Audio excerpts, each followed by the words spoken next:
ఇర్మీయా గ్రంథాన్ని ధ్యానిస్తున్నాం ప్రియులారా. కొన్ని దినముల నుంచి దేవుని కృప వలన 12 సెషన్లు మనం కంప్లీట్ చేసుకోవడం జరిగింది. దాదాపుగా 3వ అధ్యాయాలను మనం కంప్లీట్ చేసుకున్నాం సక్సెస్ఫుల్గా. మరి కొద్దిగా ముందుకు వెళదాం. ఈరోజు ఇర్మీయా గ్రంథంలో దేవుడు మనతో మాట్లాడనున్న విషయాలను జాగ్రత్తగా గమనిద్దాం. 4వ అధ్యాయము, ఇర్మీయా గ్రంథము 4వ అధ్యాయము మొదటి 2 వచనాలను చదువుకొని నేటి వాక్య ధ్యానాన్ని ప్రారంభించుకుందాం.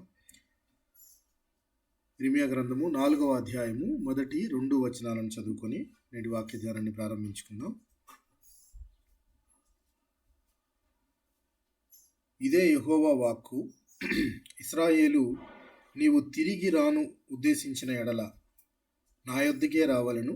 నీవు ఇటు అటు తిరుగుట మాని నీ హేయక్రియలను నా సన్నిధి నుండి తొలగించి సత్యమును బట్టియు న్యాయమును బట్టియు నీతిని బట్టియు యెహోవా జీవముతోడని ప్రమాణం చేసిన ఎడల జనములు ఆయన యందు తమకు ఆశీర్వాదము కలుగునను కొందరు ఆయన యందే అతిశయపడుదురు. చిన్న ప్రార్థన చేసుకుని వాక్యధారాన్ని కంటిన్యూ చేసుకుందాం. కృప కలిగిన మా ప్రియ పరలోకపు తండ్రి, పరిశుద్ధుడా, నీ పవిత్రమైన పాదాలకు వందనాలు, వేలాది స్తుతులు, స్తోత్రములు తండ్రి.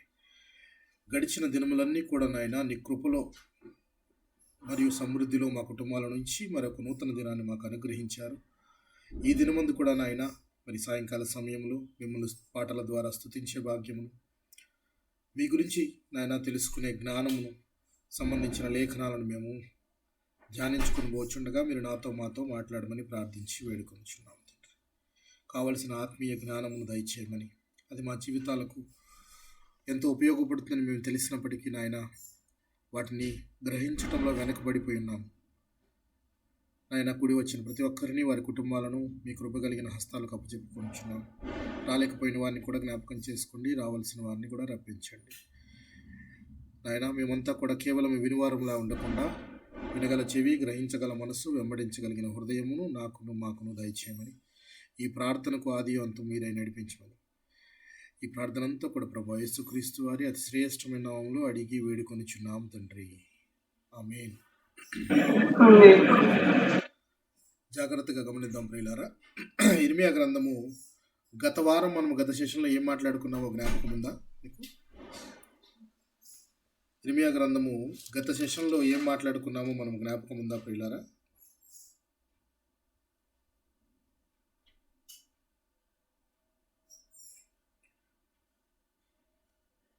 ఏ జ్ఞాపకం ఉందా మీకు లేదా? గత సెషన్లో మనం ఏం మాట్లాడుకున్నామో జ్ఞాపకం ఉందా?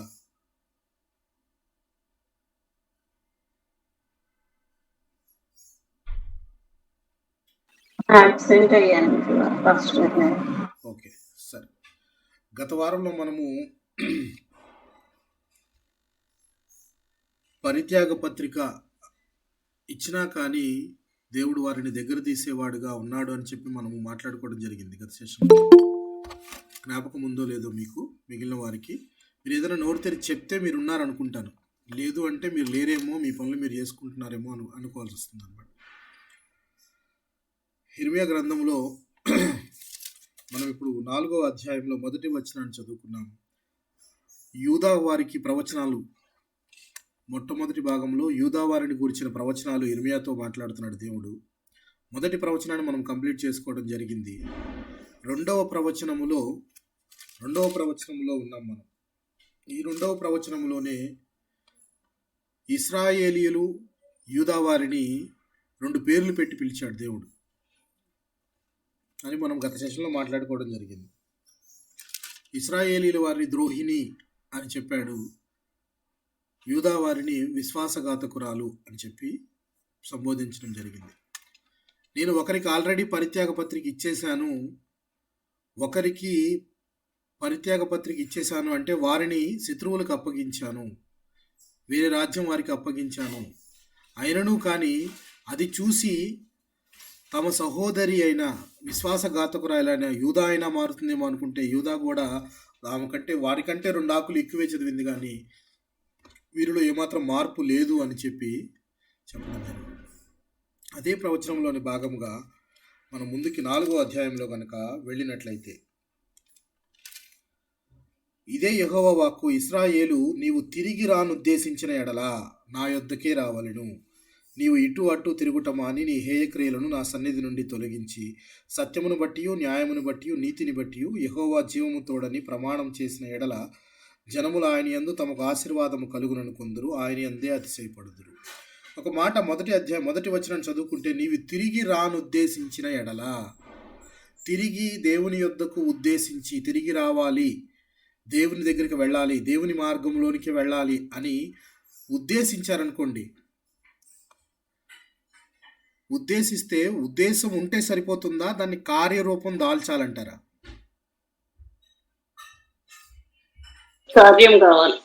కార్యరూపం దాల్చాలి. ఇప్పుడు దేవుని వద్దకు వెళ్ళాలి అనే భావము ఎప్పుడు కలుగుతుంది? లేక ఇన్నాళ్ళు మనం తప్పు చేశామనో,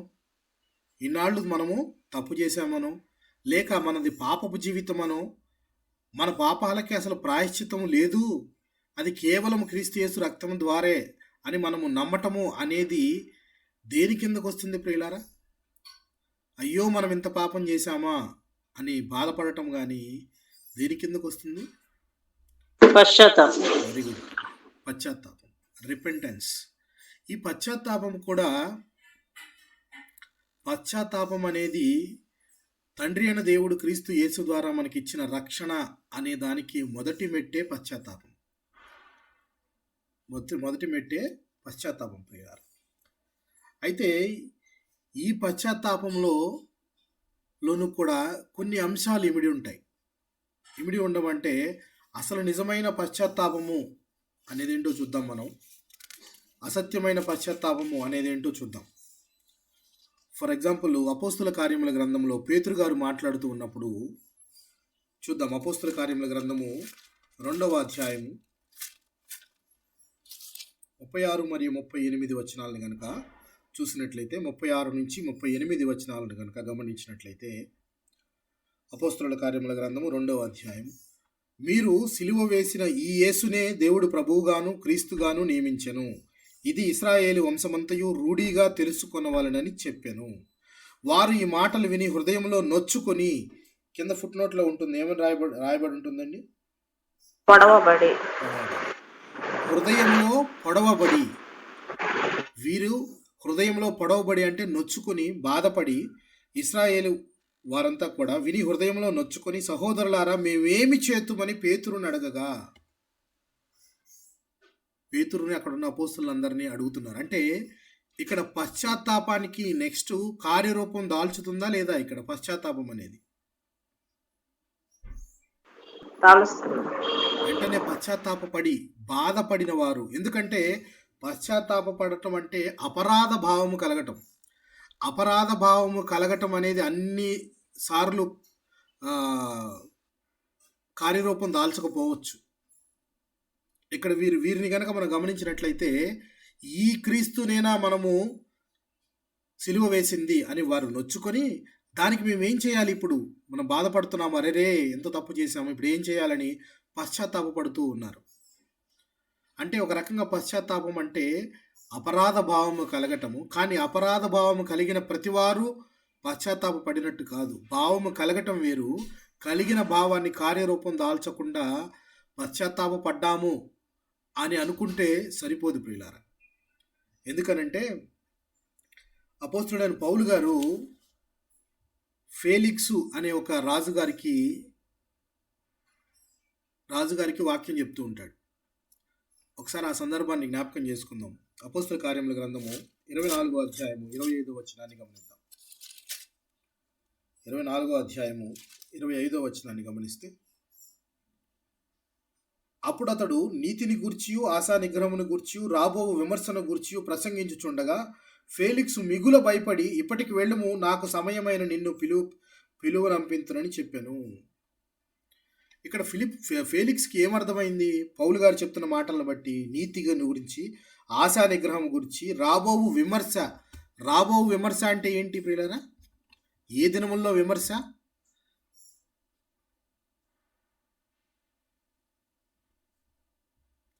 రాబోవు దినమందు విమర్శ అంటే ఏ దినముల్లో జరిగే విమర్శ అని? ఏ రోజున లెక్కప్ప చెప్పేది మనం? దేవుని తీర్పు రాకడ దినమున తీర్పు దినం దినాన అంటే పౌలు గారు ఈయనకి ఏం చెప్తున్నాడంటే తీర్పు దినము గురించి, ఆశా నిగ్రహము, విశ్వాసము గురించి, వీటన్నిటి గురించి చెప్తుంటే ఆయన మిగుల భయపడిపోయాడు. భయపడ్డాడే కానీ అమ్మో ఈ పాపంలో మనం ఉన్నాము, పాపానికి ప్రాయశ్చిత్తము క్రీస్తు రక్తము అని విన్నాడే కానీ దానికి భయపడ్డాడు కానీ దాని యాక్షన్ మాత్రం తిరిగి చేయలేదు. తిరిగి ఏం చేయాలి? వెంటనే ఏమంటున్నాడు? భయపడింది, ఈ రోజుకు భయపడింది చాలు, ఇప్పటికి వెళ్ళు, మరలా వచ్చి నువ్వు భయపడదు కానీ వెళ్ళు అని చెప్పి పంపించేశాడు. అక్కడ అక్కడ శిష్యులు లేక ఇశ్రాయేలీయులు అని పిలువబడిన వారు యేసుని సిలువ వేశారు అని చెప్పి అనగానే ఏమడిగారు? వెంటనే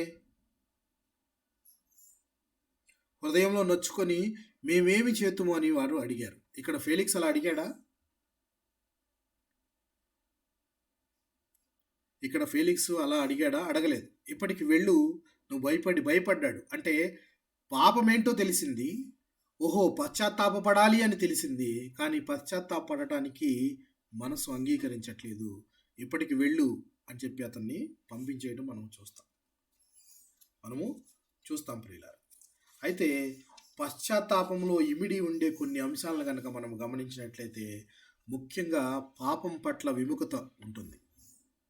పాపం పట్ల విముఖత అంటే పాపం అంటే ఏంటో తెలిసింది, పాపం పట్ల ఒక హేయభావం అనేది కలిగినప్పుడు దాని వద్దకే మరలా పోతూ దానికే బానిసలుగా ఉండకుండా దాన్ని త్యజించే గుణం అనేది మనకు ఉండాలి. అదే నిజమైన పశ్చాత్తాపంలో ఇమిడి ఉండే అంశం. ఉందా మనకది? పాపం అని తెలిసినా కొన్నిసార్లు చేస్తున్నామా లేదా? పాపం అని మనం ఎరిగినా దాన్ని త్యజించలేకపోతూ ఉన్నాము అనే విషయాన్ని మనం అందరం ఒప్పుకోవాల్సిందే. అవునా కాదా? అవునండి కాదా? అవును. Very good. ఎందుకనంటే పశ్చాత్తాపంలో ఇమిడి ఉండే అంశంలో మొదటిది అపరాధ భావము కలగటమే. కలిగిన దానికి ముందు మనం పాపం పట్ల విముఖత కలిగి ఉండాలి. విముఖత కలిగితే మనకి మొదట మనం చేసేది ఏంటంటే స్వార్థాన్ని త్యజించేస్తాం. స్వార్థము, నాది, నా లోకము, నా రాజ్యము, లేక నా ఇల్లు, నా ఆస్తి అని వీటిని మనము త్యజిస్తాం. ఎందుకంటే దాని యొక్క విలువ అర్థమైంది కాబట్టి. మనది పరలోక రాజ్యము, అక్కడ మనము యాత్రికులుగా వచ్చాము, తిరిగి అక్కడికే వెళతామని తెలిసినప్పుడు ఇక్కడ నువ్వు కూడగట్టుకొని ఇక్కడి నుంచి తీసుకెళ్లే ఉపయోగం ఏముంది ప్రియులారా? సో మూడవదిగా సాతాను నుండి కంప్లీట్గా వేరైపోవటం.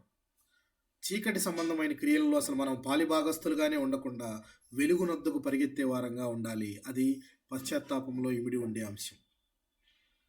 తర్వాత దేవుని వైపు మళ్ళటం. దేవుని వైపు మళ్ళటమే కాదు, సరి అయిన జీవితం వైపు వెళ్ళటం. దేవుని వైపు మారాను కదా, చాలామంది వ్యక్తులు చాలా నిష్టగా నేను మంచి వ్యక్తిగా ఉన్నాను అని ప్రూవ్ చేసుకోవాలనుకుంటారు. నేను మంచి వ్యక్తిగా ఉన్నాను కదా, ఇక నాకు పశ్చాత్తాపానికి అవకాశం ఎందుకు బాధపడాల్సిన అవసరం ఏముంది, నేను పశ్చాత్తాపడాల్సిన అవసరం ఏముంది, రక్షణ తీసుకోవాల్సిన అవసరం ఏముంది, నేను ఏ తప్పు చేయకుండా చాలా కరెక్ట్గా ఉంటున్నాను అని ఎవరైనా అన్నారనుకోండి, అప్పుడు మీరేం చెప్తారు? అప్పుడు మీరేం మాట మాట్లాడతారు?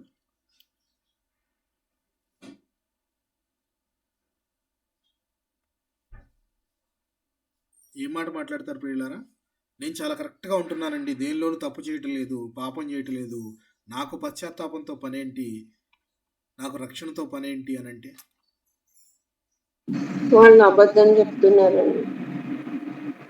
పాపం అనేది మనం ఖచ్చితంగా ఉంటున్నా కానీ మనము మన పాపపు జీవితంలోనే ఉన్నామన్న సంగతి మీకు తెలియటం లేదు. తల్లి గర్భం ముందు నుంచే మనము పాపపు స్థితిలో ఉన్నాము. మానవ జీవితం అంతా కూడా ఒక పాపంతో కూడుకుపోయి ఉన్నది. పాప నివారణ జరగాలంటే పశ్చాత్తాపం ముందుకు మొదటి మెట్టు, రక్షణ అనేది తర్వాత అని మనము చెప్పుకోవాల్సింది. సో పశ్చాత్తాపంలో ఈ అంశాలు ఇమిడి లేవనుకోండి, అది పశ్చాత్తాపం అనే అనిపించదు ప్రియులారా.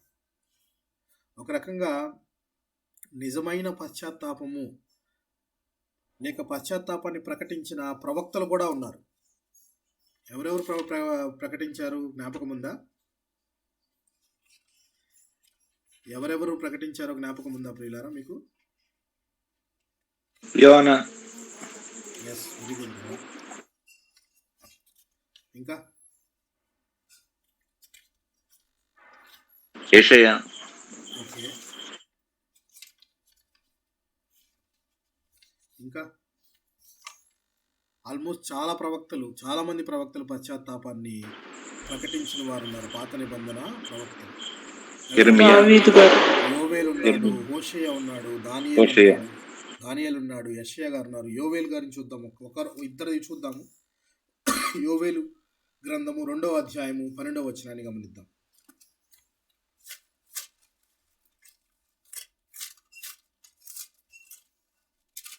యోవేలు గ్రంథము 2వ అధ్యాయము 12వ వచనాన్ని గమనిద్దాం. ఇప్పుడైనను మీరు ఉపవాసం ఉండి కన్నీరు విడుచుచు దుఃఖించుచు మనఃపూర్వకంగా తిరిగి నా యొద్దకు రండి. ఇప్పుడైనా మీరు ఉపవాసం ఉండి కన్నీరు విడుచుచు దుఃఖించుచు మనము సిలువ వేసింది దేవుడిని అని చెప్పి మనకు తెలిసినప్పుడు మన హృదయంలో బాధ కలగలేదనుకోండి, మన హృదయం నొచ్చుకుంటే ఇప్పటికైనా మనం కన్నీరు పెట్టి బాధపడుతూ పశ్చాత్తాపపడేవారంగా ఉండాలి అని చెప్తూ, అలాగే హోషేయ గ్రంథము 14వ అధ్యాయం 2వ వచనం కూడా గమనిద్దాం. హోషేయ గ్రంథము 14వ అధ్యాయము 2వ వచనాన్ని గమనిద్దాం. హోషేయ గ్రంథం 14వ అధ్యాయం 2వ వచనం. మాటలు సిద్ధపరచుకొని యెహోవా యొద్దకు తిరుగుడి, మీరు ఆయనతో చెప్పవలసినదేమనగా, మా పాపములన్నిటినీ పరిహరింపము, ఎడ్లకు బదులుగా నీకు మా పెదవులను అర్పించుచున్నాము, నీవు అంగీకరింపదగినవి అవే మాకున్నవి. Surrendering yourself completely to God. దేవునికి నువ్వు పూర్తిగా సమర్పించుకోవటమే నిజమైన పశ్చాత్తాపం, నిజమైన సమర్పణ. ఇలా పశ్చాత్తాపాన్ని ప్రకటించిన ప్రవక్తలు యోవేలు గారు, హోషేయ, దానియేలు, యెషయా, మత్తయి, అలాగే బాప్తిస్మం ఇచ్చు యోహాను, యేసుక్రీస్తు వారికి మాట్లాడిన మాటలు కూడా చూద్దాం. మత్తయి సువార్త 4వ అధ్యాయము 17వ వచనాన్ని గమనిద్దాం. మత్తయి సువార్త 4వ అధ్యాయము 17వ వచనాన్ని గమనిద్దాం. ధర్మశాస్త్రములైన ప్రవక్తల వచనములైనను కొట్టివేయ వచ్చితినని తలంచవద్దు, నెరవేర్చుటకే గాని కొట్టివేయుటకు నేను రాలేదు. ఆయన ధర్మశాస్త్రాన్ని గురించి చెప్తూ అందులో ఉన్నదాని ప్రకారం, ప్రవక్తలు చెప్పిన దాని ప్రకారము అవన్నీ జరుగుతాయి, ప్రవక్తలు చెప్పిన ప్రకారం మీరు నడుచుకోండి అని చెప్పి ఆయన చెప్పడం కూడా జరిగింది ప్రియులారా. అయితే యేసుని వెంబడించిన వారు కానీ, బాప్తిస్మం ఇచ్చు యోహాన్ అయితే పరిసయ్యుల గురించి మాట్లాడుతూ సర్పసంతానమా అని చెప్పి ఆయన మాట్లాడిన మాటలు జ్ఞాపకం ఉన్నాయా? ఉందా? మీకు జ్ఞాపకం ఉందా లేదా ప్రియులారా? ఉందన్న. సర్ప సంతానము రాబో ఉగ్రత నుంచి తప్పించుకుంటకు మీకు బుద్ధి చెప్పిన వాడెవడు? ఎందుకు ఆయన మాట అంటూ ఉన్నాడనంటే, పరిసయ్యులు నిష్ఠగా ఉంటారు. నిష్ఠగా అంటే ధర్మశాస్త్రాన్ని ఖచ్చితంగా పాటిస్తున్నాము అనే భ్రమలో ఉంటూ ఉన్నారు. కానీ నిజమైన మారు మనస్సుకు తగిన ఫలాలు మాత్రం వారిలో కనపట్టలేదు. అందుకే ఆయన అంటున్న మారు మనస్సుకు తగిన ఫలాలు పొందండి. మారు మనస్సు తగిన ఫలాలు అంటే పశ్చాత్తాపడితే, నువ్వు ఆ బాధ నీలో కనపడితే క్రీస్తుని వెంబడించాలి కదా. ఎవరో చెప్తే నీకు భయం చేత వచ్చి నువ్వు బాప్తిజం తీసుకుంటున్నావు. బాప్తిజం ఇచ్చి యోహాను దగ్గర రక్షణ పొందడానికి ఎవరో చెప్పారని చెప్పేసి ఎందుకు ఏదో భయం చేతన వచ్చి నువ్వు రక్షణ పొందుతున్నావు. కానీ నిజమైన పశ్చాత్తాపము, మారు మనసుకు తగిన ఫలాలు నువ్వు ఫలించకపోతే గొడ్డలి ఎక్కడ పెట్టుందని చెప్తున్నాడు ఆయన. గొడ్డలి ఎక్కడ పెట్టుందని చెప్తున్నాడు ప్రియులారా? చెట్ల వేరు కొట్టివేయబడుతుంది, తీసివేయబడుతుంది. సో ఆయన మారు మనసుకు తగిన ఫలాలు అంటే అవి. అంటే నిష్ఠాగరిష్ఠులుగా నీతి నియమాలు పాటిస్తూ ఒక మత ఛాందస్సులాగా ఉండటం కూడా నిజమైన పశ్చాత్తాపం కాదు. అని వాళ్ళలాగా చెప్తే మేము అక్కడ ఏముందో అది దాని అర్థాన్ని తెలుసుకొని మనం ముందుకెళ్ళాలి. కానీ మారు మనస్సుకు తగిన ఫలాలు అంటే అవే. అంతేగాని అర్థం చేసుకోకుండా అందులో ఏముందో నేను అదే ఫాలో అవుతాను అని కాకుండా దాని అర్థమేంటో తెలుసుకోమని ఆయన చెప్తూ ఉన్నాడు. అలాగా అనేక మంది పాత నిబంధన గ్రంథంలో ప్రవక్తలందరూ కూడా పశ్చాత్తాపానికి గురించి మాట్లాడిన వారే. బాప్తిస్మం ఇచ్చి యోహాను గారు కానీ, యేసును వెంబడించిన వారు కానీ, పేతురు కానీ, పౌలు కానీ, వీరందరూ కూడా పౌలు గారు రాసింది ఇది ఒకసారి చదువుకొని ముందుకెళ్దాం. అపోస్తుల కార్యముల గ్రంథము 17వ అధ్యాయము 30వ వచనాన్ని చదువుకుందాం.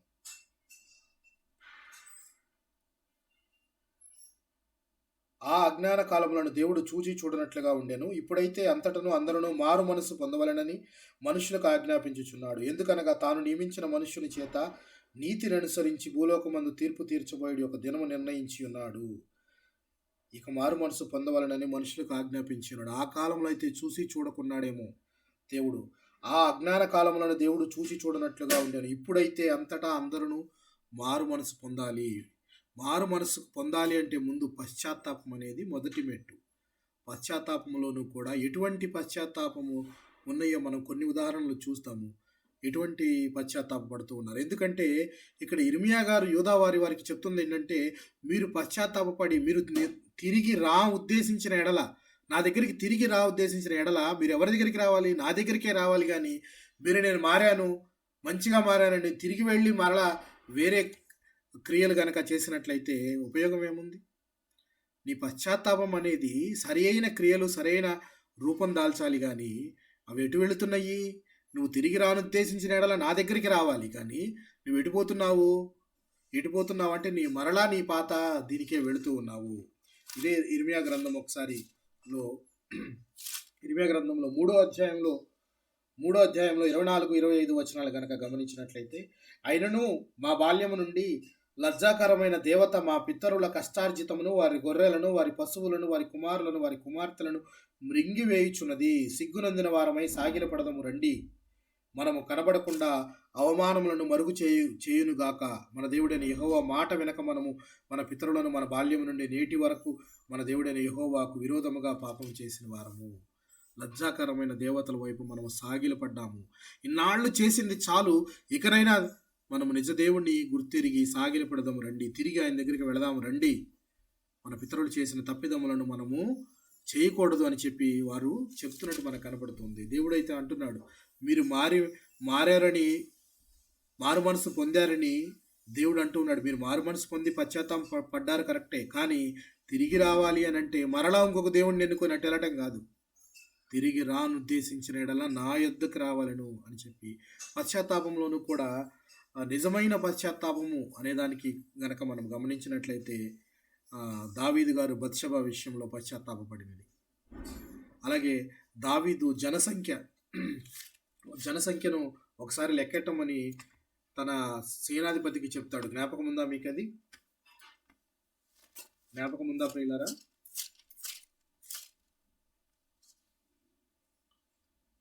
జ్ఞాపకం ఉందా లేదా?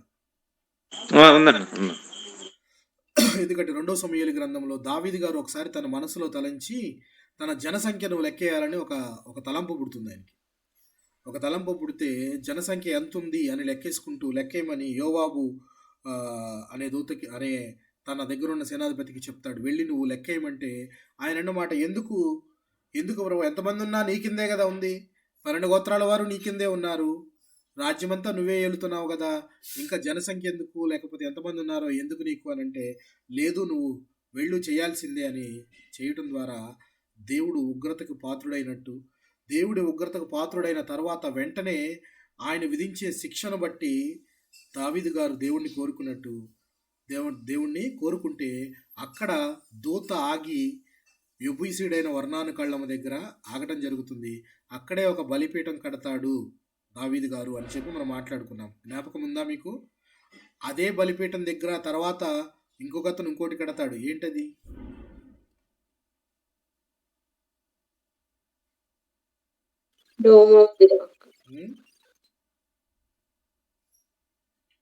ఎందుకు ఏం కడతాడు ఆయన? యెబూసీయుడైన అర్నాను కళ్ళము దగ్గర ఈయన ఒక బలిపీఠం కడతాడు దావీదు. ఆ కట్టడానికి ముందు ఆయన పశ్చాత్తాపంలో ఉన్న అంశం ఏంటో చూద్దాం. చూడండి, యెహోవాకి ఇలాగ ప్రార్థన చేస్తున్నాడు. దావీదు జనులను 2వ సమూయేలు గ్రంథము 24వ అధ్యాయము 17వ వచనాన్ని కనుక గమనిస్తే, దావీదు జనులను నాశనం చేసిన దూతను కనుగొని యెహోవాను ఇలాగు ప్రార్థించెను, చిత్తగించుము, పాపము చేసిన వాడను నేనే, దుర్మార్గముగా ప్రవర్తించిన వాడను నేనే. గొర్రెల వంటి వీరేమి చేసిరి, నన్నును నా తండ్రి ఇంటి వారిని శిక్షించుము. పాపానికి తగ్గ ప్రాయశ్చిత్తం. ప్రాయశ్చిత్తపడ్డా కానీ చేసిన పాపానికి పర్యవసానము అనుభవించాల్సిన తప్పదు. అది జరిగేదే. కానీ ఈయన ప్రార్థన ఎట్టిదై ఉన్నది అంటే పాపానికి తగ్గ ప్రాయశ్చిత్తం చేసుకోవడానికి దేవుడి దగ్గర ఒక అవకాశం కోసం అడుగుతున్నాడు. మమ్మల్ని శిక్షించు దేవుడు. పాపం చేసింది నేను కదా, గొర్రెల వంటి వారు వీరేం చేసి ఉన్నారని చెప్పేసి ఒక మాట ఆయన మాట్లాడుతూ ఆ పశ్చాత్తాపంలో ఒక నిజాయితీ కనబడుతుంది. ప్లస్ చేసిన పాపాన్ని పోగొట్టుకోవడానికి దేవుడు వేసే శిక్షకు ఆయన సిద్ధంగా ఉన్నట్టా లేదా ప్రియులారా? సిద్ధంగా ఉన్నట్టేనా? సిద్ధంగా ఉన్నాడు. సో కొన్నిసార్లు పాపం చేసినప్పుడు దాని శిక్షను అనుభవించడానికి కూడా మనం సిద్ధంగా ఉండాలి. అది పోగొట్టుకోవాలి అని అంటే దేవుడు దానికి శిక్ష విధించి తర్వాత దాని పర్యవసానము మనం గ్రహించడం ద్వారా, దేవునికి ప్రార్థన ద్వారా మనకు ఆయన ఉపశమనాన్ని కలిగిస్తాడు.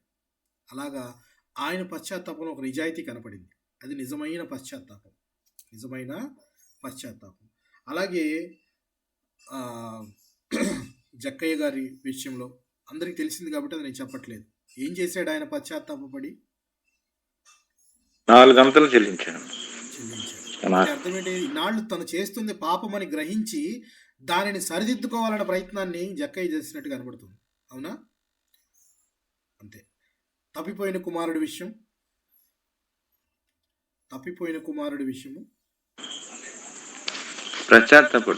పశ్చాత్తాపడి ఏం చేశాడు? నేను ఏ పాపం చేశానో దాన్ని సరిదిద్దుకోవడానికి ప్రయత్నించాడా లేదా? మరలా నేను నా తండ్రి వద్దకు వెళతాను, అక్కడ నేను పనివాడిగానైనా ఉండి దినములు గడుపుతాను అని చెప్పి తిరిగి నేను చేసిన తప్పిదం ఏంటో తెలుసుకొని తండ్రి వద్దకు వెళ్ళాలి, దేవుని దగ్గరికి తిరిగి వెళ్ళాలి. ఓహో, ఇన్నాళ్ళు మనం చేసిన తప్పిదం ఇది అని మనం తిరిగి వెళ్ళాలి. యూదా వారికి ఇర్మియా ద్వారా చెప్తున్న మాటలు ఇవే. మీరు తిరిగి రాను ఉద్దేశించిన ఎడల నా యొద్దకే రమ్ము. లోకంలో అనేకమైనవి కనబడతాయి మీకు, అవన్నీ కాదు. నిజదేవుడిని మీరు ఎరిగి నా యొద్దకే రావాలి. మీరు మీ పశ్చాత్తాపంలో నిజాయితీ ఉంటే, అది నిజమైన పశ్చాత్తాపం అయితే అది నా యొద్దకు రావాలి అని చెప్తూ ఉన్నాడు ప్రియులారా. అలాంటి నిజమైన పశ్చాత్తాపంలో మనము చూస్తే కనుక అనేక ఉదాహరణలు మనకు కనపడుతూ ఉంటాయి. నిజమైన పశ్చాత్తాపంలో మనం శత్రువులను కూడా క్షమిస్తాం. అలాగే తప్పిపోయిన కుమారులాగే సుంకపు గుర్తుదారుడు ఆయన విషయంలోను, సిలువ పైన దొంగ. ఈ పశ్చాత్తాపంలో ఒక నిజాయితీ ఉంది. ఓహో, పశ్చాత్తాపడటానికి పాపం చేశామని ఒప్పుకోలుతనము ఉంది ప్రియులారా. ఇప్పుడు ఒక పశ్చాత్తాపాన్ని చూద్దాం మనము. దాన్ని మీరే చెప్పండి.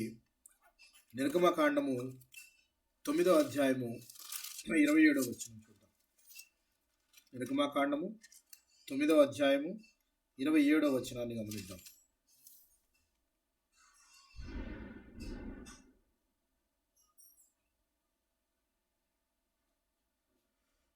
తొమ్మిదో అధ్యాయము 27వ వచనాన్ని గమనిద్దాం. ఇది చూడగా ఫరో మోషే అహరోనును పిలువనంపి, నేను ఈసారి పాపం చేసి ఉన్నాను, యెహోవా న్యాయవంతుడును, నేనును నా జనులను దుర్మార్గులము, ఇంత మట్టుకు చాలును, ఇకను బ్రహ్మాండమైన ఉరుములు వడగండ్లు రాకుండానట్లు యెహోవాను వేడుకొనిడి, మిమ్మును పోనిచ్చేదను, మిమ్మును ఇక నిలుపనని వారితో చెప్పగా. ఎవరెవరితో మాట్లాడుతున్నారు ప్రియులారా? ఇది ఎవరెవరితో మాట్లాడుతున్నారు? కాన్సన్ట్రేటెడ్గా ఫరో మోషే గారికి. ఫరో మోషే అహరోనును పిలిపించి ఫరో ఏమంటున్నాడు? అక్కడ ఏమంటున్నాడు కనబడుతుంది మనకి? నేను పాపం చేశానంట. ఒప్పుకుంటున్నాడా పాపం చేశానని? దేవుడి పట్ల దేవుడికి వేడుకొనుము, ఇప్పుడు వచ్చిన ఈ ఉపద్రవం ఏదైతే ఉందో ఇప్పటికి ఇది చాలు, ఇక మిమ్మల్ని నేను పోనిస్తాను అన్న వ్యక్తి మరలా మరి పోనించాడా? వెంటనే వదిలివేశాడా? ఈ మాట అన్న వ్యక్తి పశ్చాత్తాపడ్డాడు కదా, పరిస్థితులను బట్టి పశ్చాత్తాపడ్డాడు, భయపడ్డాడు. భయంతో కూడిన పశ్చాత్తాపం వీళ్ళలో కనబడుతుంది. కనపడని వ్యక్తి వెంటనే వదిలేశాడా వారిని? వదిలేయలేదు, కఠిన హృదయం చేసి. 35వ వచనం చూద్దాం. 35వ వచనాన్ని గమనిద్దాం. 9వ అధ్యాయమే 35వ వచనం గమనిస్తే, యెహోవా మోషే ద్వారా పలికినట్లు ఫరో హృదయం కఠినమాయను, అతడు ఇశ్రాయేలును పోనీయకపోయెను. ఏది పశ్చాత్తాపము? ఇందాక పశ్చాత్తాపడ్డావు కదా నువ్వు, నేను పాపం చేశానన్నావు, ఇంతటితో చాలు ఇక ఆపేయమన్నావు, దేవుణ్ణి వేడుకోమని చెప్పావు. ఆ పరిస్థితి మారిపోగానే నీ పశ్చాత్తాపం మారిపోయింది. దేనిని గూర్చిన పశ్చాత్తాపం ఇది? దేని వలన వచ్చిన పశ్చాత్తాపం ఇది చెప్పండి? దేని వలన వచ్చింది?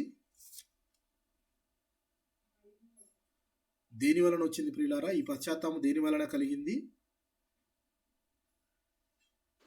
పరిస్థితులను బట్టి, భయం వలన, భయం చేత. అమ్మో ఏం జరిగిపోతుందో, పూర్తిగా నాశనం అయిపోతానేమో. పరిస్థితి చక్కబడగానే పశ్చాత్తాపానికి అర్థమే లేదు, నేను పంపాను అంటున్నాడు. 10వ అధ్యాయంలో ఒకటి చూద్దాం, ఒకటి చూసి ముందుకు వెళదాం. 10వ అధ్యాయము 16వ వచనాన్ని గమనిద్దాం. 10వ అధ్యాయము 16వ వచనాన్ని గమనిద్దాం. కాబట్టి ఫరో మోషే అహరోనులను త్వరగా పిలిపించి, నేను మీ దేవుడైన యెహోవా ఎడలను మీ ఎడలను పాపం చేసి తిని, మీరు దయచేసి ఈసారి మాత్రమే నాకు పాపం క్షమించి నా మీద నుండి ఈ చావు మాత్రము తొలగించమని మీ దేవుడైన యెహోవాను వేడుకొనగా. ఎన్నోసారి ఇది? ఎన్నోసారి ప్రియులారా ఇది? ఫరో మోషే అహరోనులను పిలిపించి ఎన్నోసార్లు మాట్లాడుతున్నాడు ఇదిలాగా, పాపం చేశాను నేను అని.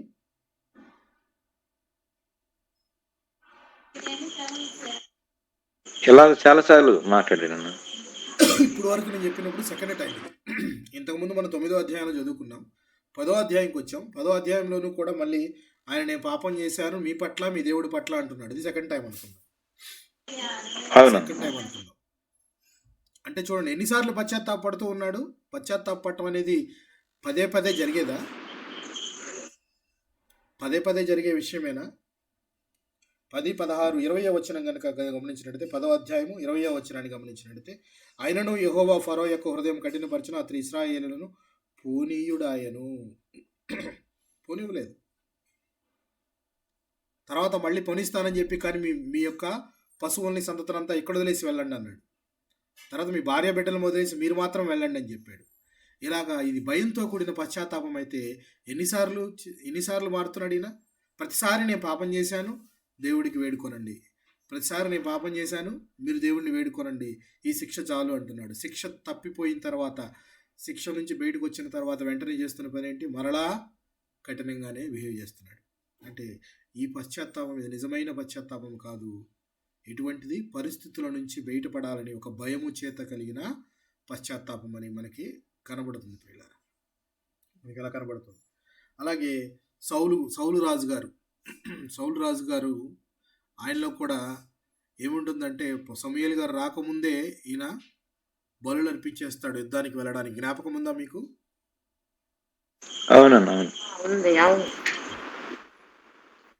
అంటే ఈయన కావాల్సిన అక్కడ పశ్చాత్తాపం ఏంటంటే, నలుగురి చేత గౌరవించబడాలి. జనాలందరూ వెళ్ళిపోతున్నారు, ఎందుకు చేసావు నువ్వు ఈ విషయం అంటే, జనాలందరూ వెళ్ళిపోతున్నారు యుద్ధం చేయడానికి, ఎవరు మిగలట్లేదు కదా, జనాలు వెళ్ళిపోతున్నారని చెప్పి జనాల మెప్పు కోసం ఈయన ఆ కార్యక్రమం చేసినట్టు కనబడుతుంది ప్రియులారా. అలాగే గారడివాడైన సీమోను ఏం చేశాడు? జ్ఞాపకం ఉందా? గారడివాడైన సీమోను మనం అపోస్తుల కార్యముల గ్రంథం చెప్పేటప్పుడు చెప్పుకున్నాం. జ్ఞాపకం ఉందా మీకు? లేదా? చిన్న చిన్న కథలుగా కూడా జనరల్గా ఇంట్లో చెప్పుకుంటూ ఉంటాం. తీసుకొని అపోస్తుల కార్యముల గ్రంథము 8వ అధ్యాయము గారడివాడైన సీమోను చేసిన పని ఏంటో ఒకసారి జ్ఞాపకం చేసుకుందాము. అపోస్తుల చేతులుంచడం వల్ల పరిశుద్ధాత్మ అనుగ్రహించిన ఆయన గారడివాడు అపోస్తులు వచ్చేసేసి పరిశుద్ధాత్మను ఇవ్వటం చూసి ఆయన దగ్గర ఉన్న డబ్బుతో కొనుక్కోవచ్చేమో ఈ పరిశుద్ధాత్మను. పరిశుద్ధాత్మ ఎలా వస్తుంది అనుకున్నాం మనం? ఎలా వస్తుంది అనుకున్నాం ప్రియులారా? పశ్చాత్తాపడాలా? మారు మనస్సు పశ్చాత్తాపం అది పొందకుండా డబ్బులు ఇచ్చి కొనుక్కుందాము అని అంటే, ఈయన దేని గురించి ఏదో ఆశించి పశ్చాత్తాపడాలనుకుంటున్నాడు. అంటే ఏదో నాకు వస్తుంది అంటే అర్థం అతను గారడివాడు. బేసికల్గా గారడివాడు అంటే మాయలు అన్నీ చేస్తూ ఉంటాడు. అలాంటి వాని చేతికి పరిశుద్ధాత్మని ఇచ్చే అవకాశం నాకు కూడా ఇవ్వండి అని చెప్పి ఒక ద్రవ్యాన్ని నుంచి డబ్బులు ఇస్తున్నాడు. అక్కడ డబ్బులు ఇచ్చి కొనుక్కోవాలని ట్రై చేస్తున్నాడు. ఆ వరం నాకు కూడా ఇవ్వండి, ఆ వరం నాకు ఇస్తే నేను ఇక్కడ మొత్తాన్ని దున్నేస్తాను అన్నట్లు ఇక్కడ ఉన్న వాళ్ళందరినీ నేను మార్చేస్తాను, లేకపోతే నా గారడి చేత వాళ్ళందరినీ, అంటే ఏదో ఒకటి ఆశించి బాప్తిజం పొందటమో లేక పశ్చాత్తాపం పొందామని చెప్పుకోవటమో అనేది ఇది నిజమైన పశ్చాత్తాపం కాదు. దేనినైనా ఉద్దేశించి పొందేది. చూద్దాం అపోస్తుల కార్యముల గ్రంథము 8వ అధ్యాయము 18 నుంచి చదువుతున్నాను నేను. చూడండి. అపోస్తులుడు చేతులుంచడం వలన పరిశుద్ధాత్మ అనుగ్రహింపబడినని సీమోను చూచి వారి ఎదుట ద్రవ్యము పెట్టి, నేను ఎవరి మీద చేతులుంచదనో వాడు పరిశుద్ధాత్మ పొందినట్లు ఈ అధికారము నాకీయుడి అని అడిగాను. అందుకు పేతురు, నీవు ద్రవ్యమిచ్చి దేవుని వరము సంపాదించుకొందువని తలంచుకొనినందున నీ వెండి నీతో కూడా నశించునుగాక. నువ్వు డబ్బులతో ఏదైనా చేయగలవని అనుకుంటున్నావు కదా, నీ వెండి నీతోనే నశిస్తుందని పేతురు గారు చెప్పినట్టు అక్కడ మనం చూస్తాం. గారడి వాడని సీమోను చేసిన పని ఏంటంటే పశ్చాత్తాప పడాలనుకుంటున్నాడు కానీ అది ద్రవ్యం పెట్టి కొనుక్కొని ఏదో ఒకటి పొందుకోవాలి. నేను పశ్చాత్తాపడి బాప్తిజం తీసుకుంటే వెంటనే ధనవంతుడు అవుతాను, ఒకదాన్ని ఉద్దేశించి పశ్చాత్తాప పొందటం కాదు. పశ్చాత్తాపంలో ఉన్న ఇమిడి ఉండే అంశము, నిజమైన అంశము, మనము క్రీస్తు మన కొరకు రక్తం కార్చిన క్షమాపణ నిమిత్తమే మనం ఇది పొందుతున్నాము అని చెప్పి మనం అది తెలుసుకునేది లేకుండా ఏదో భయం చేతనో ఆశ చేతనో ఇంకోటి చేతనో మనం కనుక తీసుకుంటే తప్పది ప్రియులారా. చివరిగా ఒకటి చదువుకొని మనం ముగించుకుందాం. ఏశావు చేసింది ఏంటండి? జ్ఞాపకం ఉందా మీకేమన్నా? ఏశావు చేసింది ఏంటో జ్ఞాపకం ఉందా? ఆ తర్వాత కన్నీళ్లు విడవు. ఏశావు 12వ అధ్యాయం, ఎబ్రీలకు రాసిన పత్రిక 12వ అధ్యాయం 17వ వచనం గమనిద్దాం. 12వ అధ్యాయము 17వ వచనాన్ని గమనిద్దాం. ఏశావు ఆ తర్వాత ఆశీర్వాదం పొందగోరి కన్నీళ్లు విడుచుచు దానికోసము శ్రద్ధతో వెతికినను మారు మనస్సు పొందని అవకాశం దొరకక విసర్జింపబడినని మీరు ఎరుగుదురు. మారు మనస్సు అంటే అక్కడ పశ్చాత్తాప పడాలని అనుకుంటున్నాడు, కానీ పడాల్సిన దినములన్నీ వదిలేశాడు. దినాలన్నీ వదిలేసిన తర్వాత అంతా అయిపోయిన తర్వాత కన్నీళ్లు విడిచి ఆశీర్వాదం పొందగోరి ఎంత ప్రయత్నించినా కానీ దొరుకుతుందా? అది దొరకదు ప్రియులారా. దొరకక విసర్జింపబడినని మీరు ఎరుగుదురు. విసర్జింపబడ్డాడు అని చెప్పి క్లియర్గా కనబడుతుంది. అంటే ఏశావు తన మనసు మార్చుకోలేకపోయాడు. పశ్చాత్తాపము పొందామనంటే ముందు మన మనస్సును మార్చుకొని పాపమును ఒప్పుకొని తీరాలి. మనం ఇర్మియా గ్రంథానికి వెళదాము. ఇర్మియా గ్రంథంలో మనం ఎక్కడున్నాము? 4వ అధ్యాయంలో మొదటి మాట దేవుడు అంటున్న మాట, నీవు తిరిగి రానుద్దేశించిన ఎడల నా యొద్దకే రావలను. నీ పశ్చాత్తాపము ఎట్టిదై ఉండాలి? నీ పశ్చాత్తాపము భయంతో కూడినదో, ఆశతో కూడినదో, దేనిని ఉద్దేశించి కూడినదో ఉండకూడదు. పాప క్షమాపణ నిమిత్తమైన పశ్చాత్తాపము, లేక పాపమును ఒప్పుకొని పాపమును త్యజించేదిగా ఉండాలి. అందులో ఇమిడి ఉండాల్సిన అంశము దేవుని వైపుకు జీవితం మళ్ళాలి. అలాగే దేవుడి వైపుకు మళ్ళిన జీవితము ఆయన అంటిపెట్టుకుని ఉండే విధంగా ఉండాలి.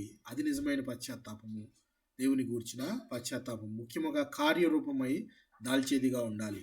నిజాయితీగా ఉన్నాను, మత ఛాందసంగా ఉన్నాను ఉంటే సరిపోదు, దానిని క్రియలలో ఉండాలి అని చెప్పి ఆయన అంటున్నాడు, నువ్వు రానుద్దేశించిన నా యొద్దకే రావాలను, అటు ఇటు పోకూడదు. తిరుగుట, నీవు అటు ఇటు తిరుగుట మాని నీ హేయ క్రియలను నా సన్నిధి నుండి తొలగించి, ఇకనైనా నీ యొక్క చెడు క్రియలను తొలగించి సత్యమును బట్టి న్యాయమును బట్టి నీతిని బట్టి, సత్యము న్యాయము నీతిని బట్టి యెహోవా జీవము తోడని ప్రమాణం చేసిన ఎడల జనములు ఆయన యందు తమకు ఆశీర్వాదము కలుగునందుకొందురు, ఆయన యందే అతిశయపడుదురు. చూడండి, అతిశయపడితే మనం ఆయన యందే అతిశయపడాలి అని చెప్పి దేవుడు చెప్తున్నాడు. హేయ క్రియలు ఎక్కడైనా చేయటం మానండి. యూదావారులారా, మీ చెల్లెలకి లేక మీ సహోదరికి ఆల్రెడీ నేను పరిత్యాగ పత్రిక ఇచ్చేసి ఎవరి కిందకి పంపించాను?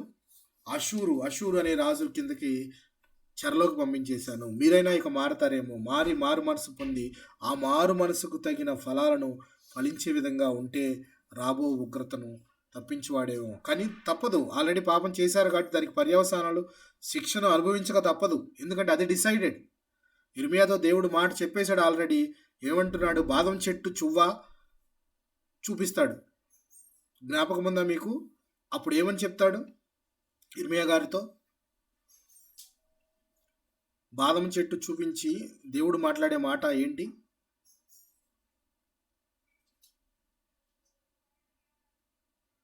జ్ఞాపకం ఉందా లేదా?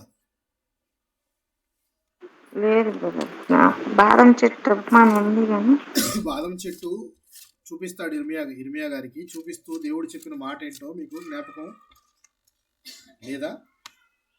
చూడండి, ఆ ఇర్మియా గ్రంథం మొదటి అధ్యాయము 11-12 వచనాలను గమనిద్దాం. మరియు యెహోవా వాక్కు నాకు ప్రత్యక్షమై, ఇర్మియా నీకేమి కనబడుచున్నదని సెలవిచ్చును. అందుకు బాదము చెట్టు చువ్వ కనబడుచున్నది నేను అనగా, యెహోవా నువ్వు బాగుగా కనిపెట్టితివి, నేను చెప్పిన వాక్యమును నెరవేర్చుటకు నేను ఆతురపడుచున్నానని చెప్పాను. రెండవ మారు యెహోవా వాక్కు ప్రత్యక్షమై, నీకేమి కనబడుచున్నదంటే మసులుచున్న బాణ అని చెప్పాను.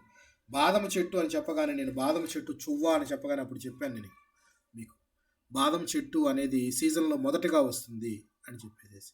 అంటే త్వరపడుతూ అంటే ఆతురపడుతున్నాడు. దేవుడు తాను శిక్షించాలి, లేక తాను ఉద్దేశించిన శిక్షను వీరి మీద వెయ్యాలి అనడానికి త్వరపడుతున్నాడు అని చెప్పడానికి బాదం చెట్టు చువ్వ చూపిస్తాడు దేవుడు. ఆతురపడుతున్నాను నేను, కరెక్ట్గా కనిపెట్టావు నువ్వు, నేను వెయ్యాలనుకున్న శిక్షను వీరి మీద వేయడానికి ఆతురపడుతున్నాను అని చెప్తాడు. దాని తోడు వెంటనే మసలుచున్న బాణ కూడా చూపిస్తాడు. అది కూడా మీకు చెప్పాను ఇర్మియా గ్రంథం మొదటి అధ్యాయంలోని. ఈ మసలుచున్న బాణ ఉత్తర దిక్కుకు తిరిగి ఉంది అని చెప్పాను. సో బాణ ఉత్తర దిక్కు తిరిగి ఉండటం అంటే రాబోయే బబులోను దాడిని గురించి దేవుడు చెప్తున్నాడు. ఉత్తర దిక్కు నుండి ఒక రాజు వస్తాడు, ఆయన వీరిని తుత్తునీయులుగా చేస్తాడు అని చెప్పే మాటలను ఆయన వీటిని కనబరిచి మాట్లాడతాడు. వాటిని చూపించి దేవుడు మాట్లాడినట్టు మనము తెలుసుకోవచ్చు పిల్లలు. సో శిక్ష అనేది తప్పదు, చేసిన పాపానికి శిక్ష తప్పదు. కానీ దానిని పోగొట్టుకొనుటకు దేవుని యొద్దకు చేరాలి, దేవుని మార్గంలోనే నడవాలి, మనము ఆయన నంటి పెట్టుకొని ఉండాలి అని చెప్పి మనకి లేఖనాలు చెప్తున్నాయి. ఇంకా ఒకవేళ తప్పిపోయి ఉంటే, మరలా నేను రావాలి అనుకుంటే, రానుద్దేశించిన ఎడల ఎవరి వద్దకు రావాలి? క్రీస్తు వద్దకే రావాలి. కానీ మరలా అటు ఇటు కాళ్ళు వేసే విధంగా ఉండకూడదు అని చెప్పి దేవుడు మనతో చెప్తున్నాడు పిల్లలు. దేవుడి కొద్ది మాటలను మన వినికిడిలో దీవించి ఆశీర్వదించును గాక. ఆమేన్. కూడి వచ్చిన మీ అందరికీ నా హృదయపూర్వక వందనాలు తెలియజేసుకుంటున్నాను. ప్రేరేపించబడిన వారు ఎవరైనా ఒక చిన్న ప్రార్థన చేయగా ముగించుకుందాం ప్రియులారా.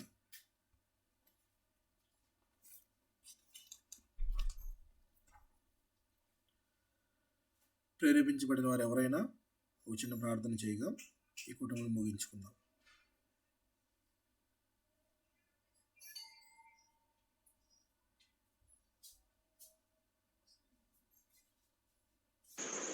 పరిశుద్ధుడైన తండ్రి, ప్రేమ నమ్మకం కలిగిన మా ప్రియ ప్రభువా, వ్యాపారమైన మీ ప్రేమను బట్టి మీకు ఎంతో స్తోత్రములు.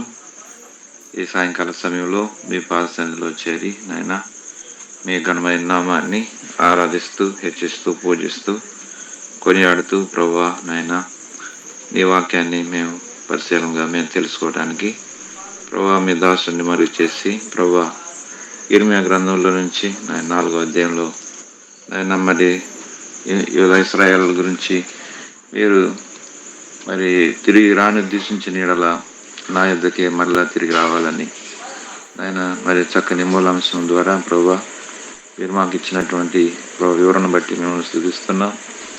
నేను అవును ప్రభువా, మరి దేవుని భయం, అలాగనే నిజమైన పశ్చాత్తాపం అది క్రియారూపం దాల్చినదిగా ఉండి ప్రభువా మరి నిజమైనటువంటి మారు మనసు అనుభవంలోకి నాయన వచ్చినప్పుడు నాయన పరిశుద్ధాత్మను మీరు అనుగ్రహించి నాయన మరి మమ్మల్ని ఆత్మీయంగా మమ్మల్ని బలపరిచి నాయన ఆశీర్వాదమునకు నాయన మీరు వారసులుగా మీరు చేసే దేవుడుగా ఉన్నంత స్తోత్రములు నాయన ప్రభువా.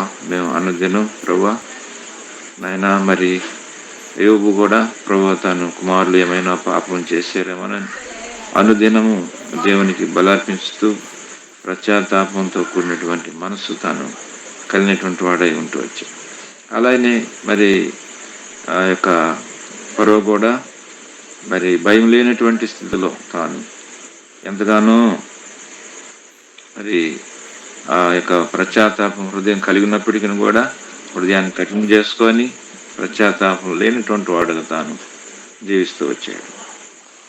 ఆయన అది సరైన పశ్చాత్తాపం కాదని మీరు సెలవిస్తూ వచ్చారు. దావీదు మరి సౌలు రాజు కూడా ఆయన పశ్చాత్తాపడుతూ వచ్చాడు, కానీ అది సరైన పశ్చాత్తాపం కానటువంటిదిగా ఉంటుంది.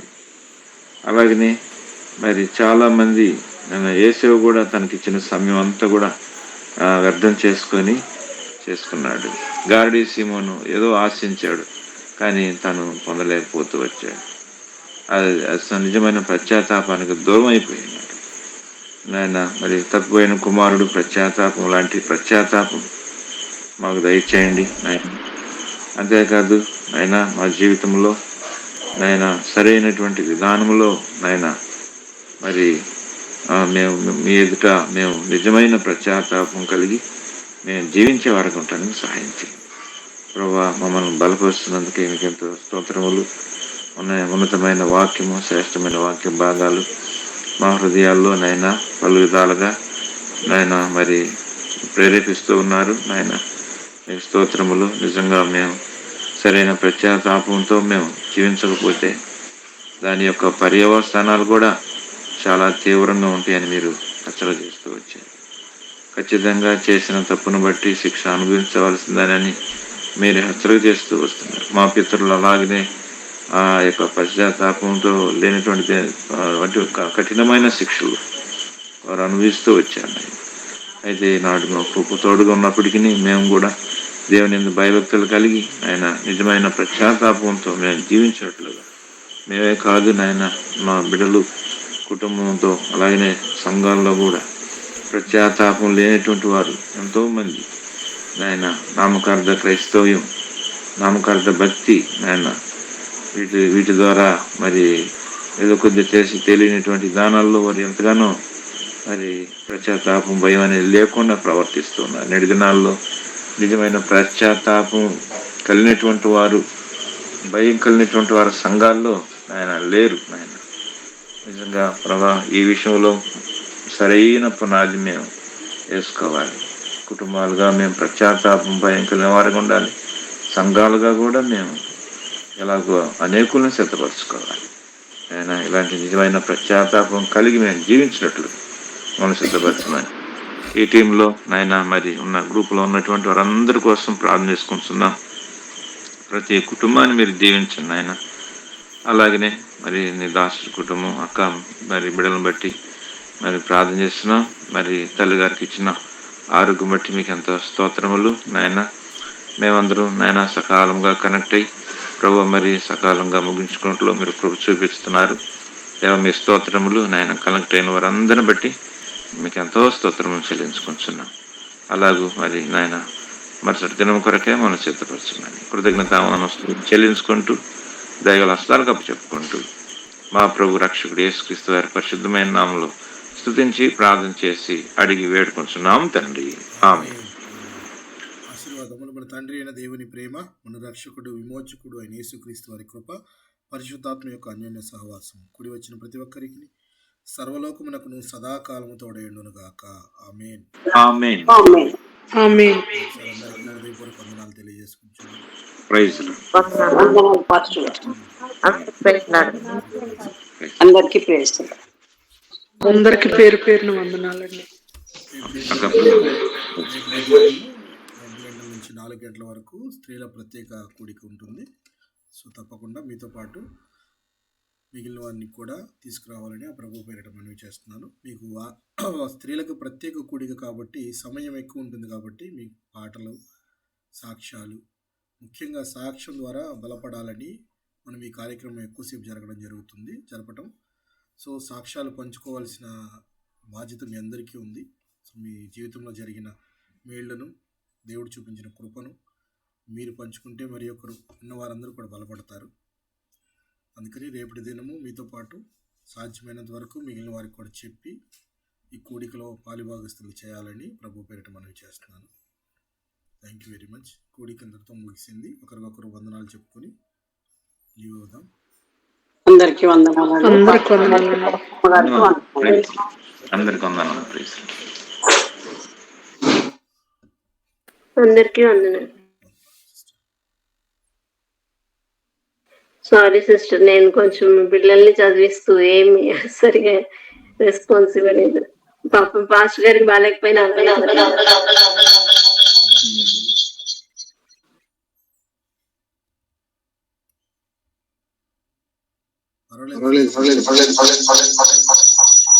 Thank you pastor.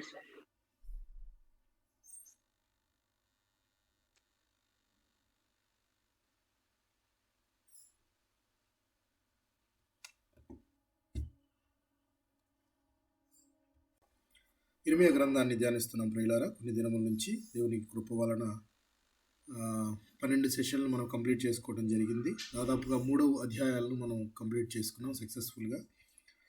మరి కొద్దిగా ముందుకు వెళదాం. ఈరోజు ఇర్మియా గ్రంథంలో దేవుడు మనతో మాట్లాడనున్న విషయాలను జాగ్రత్తగా గమనిద్దాం.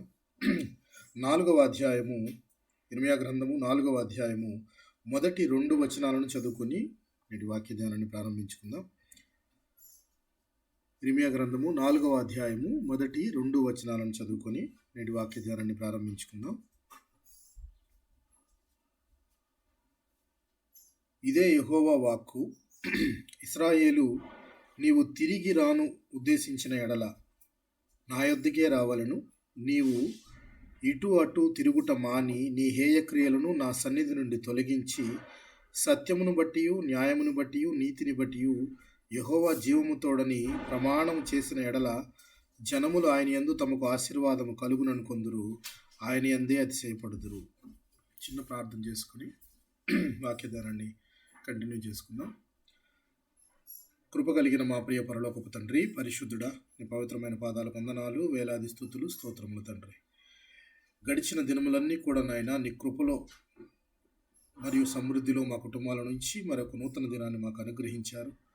ఈ దినమందు కూడా నాయన మరి సాయంకాల సమయంలో మిమ్మల్ని పాటల ద్వారా స్తుతించే భాగ్యమును, మీ గురించి నాయన తెలుసుకునే జ్ఞానమును సంబంధించిన లేఖనాలను మేము ధ్యానించుకుని పోచుండగా మీరు నాతో మాతో మాట్లాడమని ప్రార్థించి వేడుకొనిచున్నాం తండ్రి. కావలసిన ఆత్మీయ జ్ఞానమును దయచేయమని, అది మా జీవితాలకు ఎంతో ఉపయోగపడుతుందని మేము తెలిసినప్పటికీ నాయన వాటిని గ్రహించటంలో వెనకబడిపోయి ఉన్నాం. నాయన కూడి వచ్చిన ప్రతి ఒక్కరిని, వారి కుటుంబాలను మీ కృప కలిగిన హస్తాలకు అప్పచెప్పుకొనిచున్నాం. రాలేకపోయిన వారిని కూడా జ్ఞాపకం చేసుకోండి, రావాల్సిన వారిని కూడా రప్పించండి. నాయన మేమంతా కూడా కేవలం వినివారంలా ఉండకుండా వినగల చెవి, గ్రహించగల మనసు, వెంబడించగలిగిన హృదయమును నాకును మాకును దయచేయమని, ఈ ప్రార్థనకు ఆది అంతం మీరై నడిపించమని, ఈ ప్రార్థన అంతా కూడా ప్రభు యేసుక్రీస్తు వారి అతి శ్రేష్టమైన నామములో అడిగి వేడుకొనిచున్నాం తండ్రి, ఆమేన్. జాగ్రత్తగా గమనిద్దాం ప్రియులారా. ఇర్మియా గ్రంథము గత వారం మనం గత సెషన్లో ఏం మాట్లాడుకున్నామో జ్ఞాపకం ఉందా మీకు? ఇర్మియా గ్రంథము గత సెషన్లో ఏం మాట్లాడుకున్నామో మనం జ్ఞాపకం ఉందా ప్రియులారా?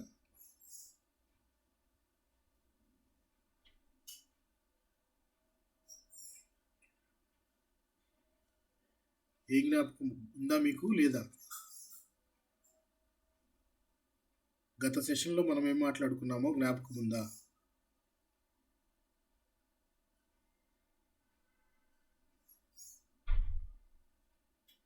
యాబ్సెంట్ అయ్యాను ఫస్ట్. ఓకే, సరే. గత వారంలో మనము పరిత్యాగ పత్రిక ఇచ్చినా కానీ దేవుడు వారిని దగ్గర తీసేవాడుగా ఉన్నాడు అని చెప్పి మనము మాట్లాడుకోవడం జరిగింది గత సెషన్లో. జ్ఞాపకం ఉందో లేదో మీకు, మిగిలిన వారికి. మీరు ఏదైనా నోరు తెరిచి చెప్తే మీరు ఉన్నారనుకుంటాను, లేదు అంటే మీరు లేరేమో, మీ పనులు మీరు చేసుకుంటున్నారేమో అనుకోవాల్సి వస్తుంది అన్నమాట. ఇర్మియా గ్రంథంలో మనం ఇప్పుడు 4వ అధ్యాయంలో మొదటి వచనాన్ని చదువుకున్నాము. యూదా వారికి ప్రవచనాలు, మొట్టమొదటి భాగంలో యూదా వారిని గురించిన ప్రవచనాలు ఇర్మియాతో మాట్లాడుతున్నాడు దేవుడు. మొదటి ప్రవచనాన్ని మనం కంప్లీట్ చేసుకోవడం జరిగింది. రెండవ ప్రవచనములో ఉన్నాం మనం. ఈ రెండవ ప్రవచనములోనే ఇశ్రాయేలీయులు యూదా వారిని 2 పేర్లు పెట్టి పిలిచాడు దేవుడు అని మనం గత సెషన్లో మాట్లాడుకోవడం జరిగింది. ఇశ్రాయేలీల వారిని ద్రోహిణి అని చెప్పాడు, యూదా వారిని విశ్వాసఘాతకురాలు అని చెప్పి సంబోధించడం జరిగింది. నేను ఒకరికి ఆల్రెడీ పరిత్యాగ పత్రిక ఇచ్చేశాను, ఒకరికి పరిత్యాగ పత్రిక ఇచ్చేశాను అంటే వారిని శత్రువులకు అప్పగించాను, వేరే రాజ్యం వారికి అప్పగించాను. అయినను కానీ అది చూసి తమ సహోదరి అయిన విశ్వాసఘాతకురాలైన యూదా అయినా మారుతుందేమో అనుకుంటే యూదా కూడా ఆమె కంటే వారికంటే 2 ఆకులు ఎక్కువే చదివింది, కానీ వీరిలో ఏమాత్రం మార్పు లేదు అని చెప్పి చెప్పడం జరిగింది. అదే ప్రవచనంలోని భాగముగా మనం ముందుకి 4వ అధ్యాయంలో కనుక వెళ్ళినట్లయితే, ఇదే యెహోవా వాక్కు, ఇశ్రాయేలు నీవు తిరిగి రానుద్దేశించిన ఎడల నా యొద్దకే రావలెను. నీవు ఇటు అటు తిరుగుట మాని నీ హేయక్రియలను నా సన్నిధి నుండి తొలగించి సత్యమును బట్టి న్యాయమును బట్టి నీతిని బట్టి యెహోవా జీవము తోడని ప్రమాణం చేసిన ఎడల జనములు ఆయన యందు తమకు ఆశీర్వాదము కలుగునను కొందరు ఆయన యందే అతిశయపడుదురు. ఒక మాట మొదటి వచనం చదువుకుంటే, నీవు తిరిగి రానుద్దేశించిన ఎడల, తిరిగి దేవుని యొద్దకు ఉద్దేశించి తిరిగి రావాలి, దేవుని దగ్గరికి వెళ్ళాలి, దేవుని మార్గంలోనికి వెళ్ళాలి అని ఉద్దేశించారనుకోండి.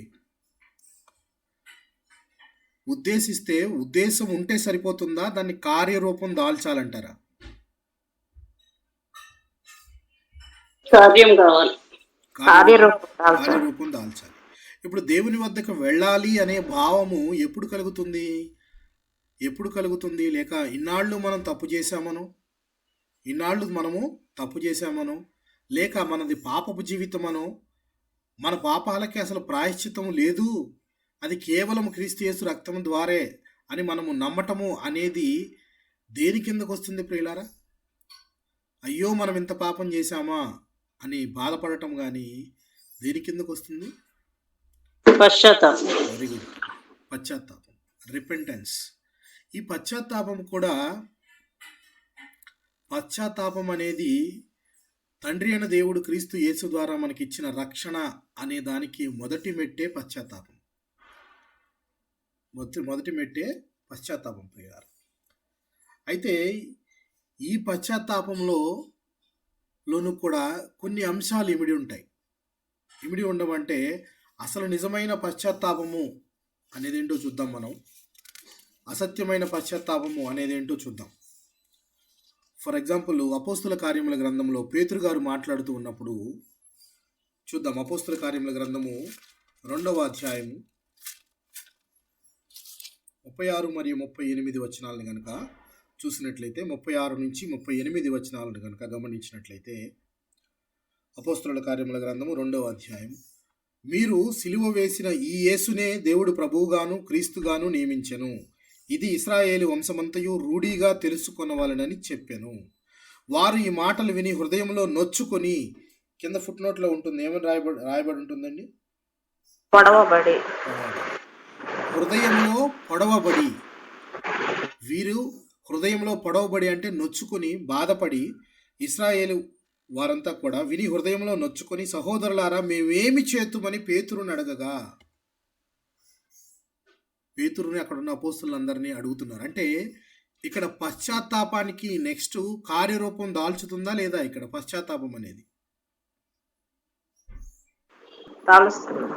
వెంటనే పశ్చాత్తాపడి బాధపడిన వారు. ఎందుకంటే పశ్చాత్తాపడటం అంటే అపరాధ భావము కలగటం. అపరాధ భావము కలగటం అనేది అన్ని సార్లు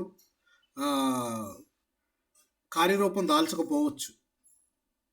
ఇక్కడ వీరిని కనుక మనం గమనించినట్లయితే, ఈ క్రీస్తునేనా మనము సిలువ వేసింది అని వారు నొచ్చుకొని, దానికి మేము ఏం చేయాలి, ఇప్పుడు మనం బాధపడుతున్నాము, అరేరే ఎంత తప్పు చేశాము, ఇప్పుడు ఏం చేయాలని పశ్చాత్తాపడుతూ ఉన్నారు. అంటే ఒక రకంగా పశ్చాత్తాపం అంటే అపరాధ భావము కలగటము. కానీ అపరాధ భావము కలిగిన ప్రతివారు పశ్చాత్తాపడినట్టు కాదు. భావము కలగటం వేరు, కలిగిన భావాన్ని కార్యరూపం దాల్చకుండా పశ్చాత్తాపడ్డాము అని అనుకుంటే సరిపోదు ప్రియులారా. ఎందుకనంటే అపోస్తుడైన పౌలు గారు ఫేలిక్సు అనే ఒక రాజుగారికి వాక్యం చెప్తూ ఉంటాడు. ఒకసారి ఆ సందర్భాన్ని జ్ఞాపకం చేసుకుందాం. అపోస్తుల కార్యముల గ్రంథము 24వ అధ్యాయము 25వ వచనాన్ని గమనిద్దాం. 24వ అధ్యాయము 25వ వచనాన్ని గమనిస్తే, అప్పుడు అతడు నీతిని గూర్చియు ఆశా నిగ్రహమును గూర్చియు రాబో విమర్శను గూర్చియు ప్రసంగించుచుండగా ఫేలిక్స్ మిగుల భయపడి, ఇప్పటికి వెళ్ళుము, నాకు సమయమైన నిన్ను పిలువనంపింతునని చెప్పాను. ఇక్కడ ఫేలిక్స్కి ఏమర్థమైంది? పౌలు గారు చెప్తున్న మాటలను బట్టి నీతిగా గురించి, ఆశా నిగ్రహం గురించి, రాబోవు విమర్శ అంటే ఏంటి ప్రియులారా? ఏ దినముల్లో విమర్శ?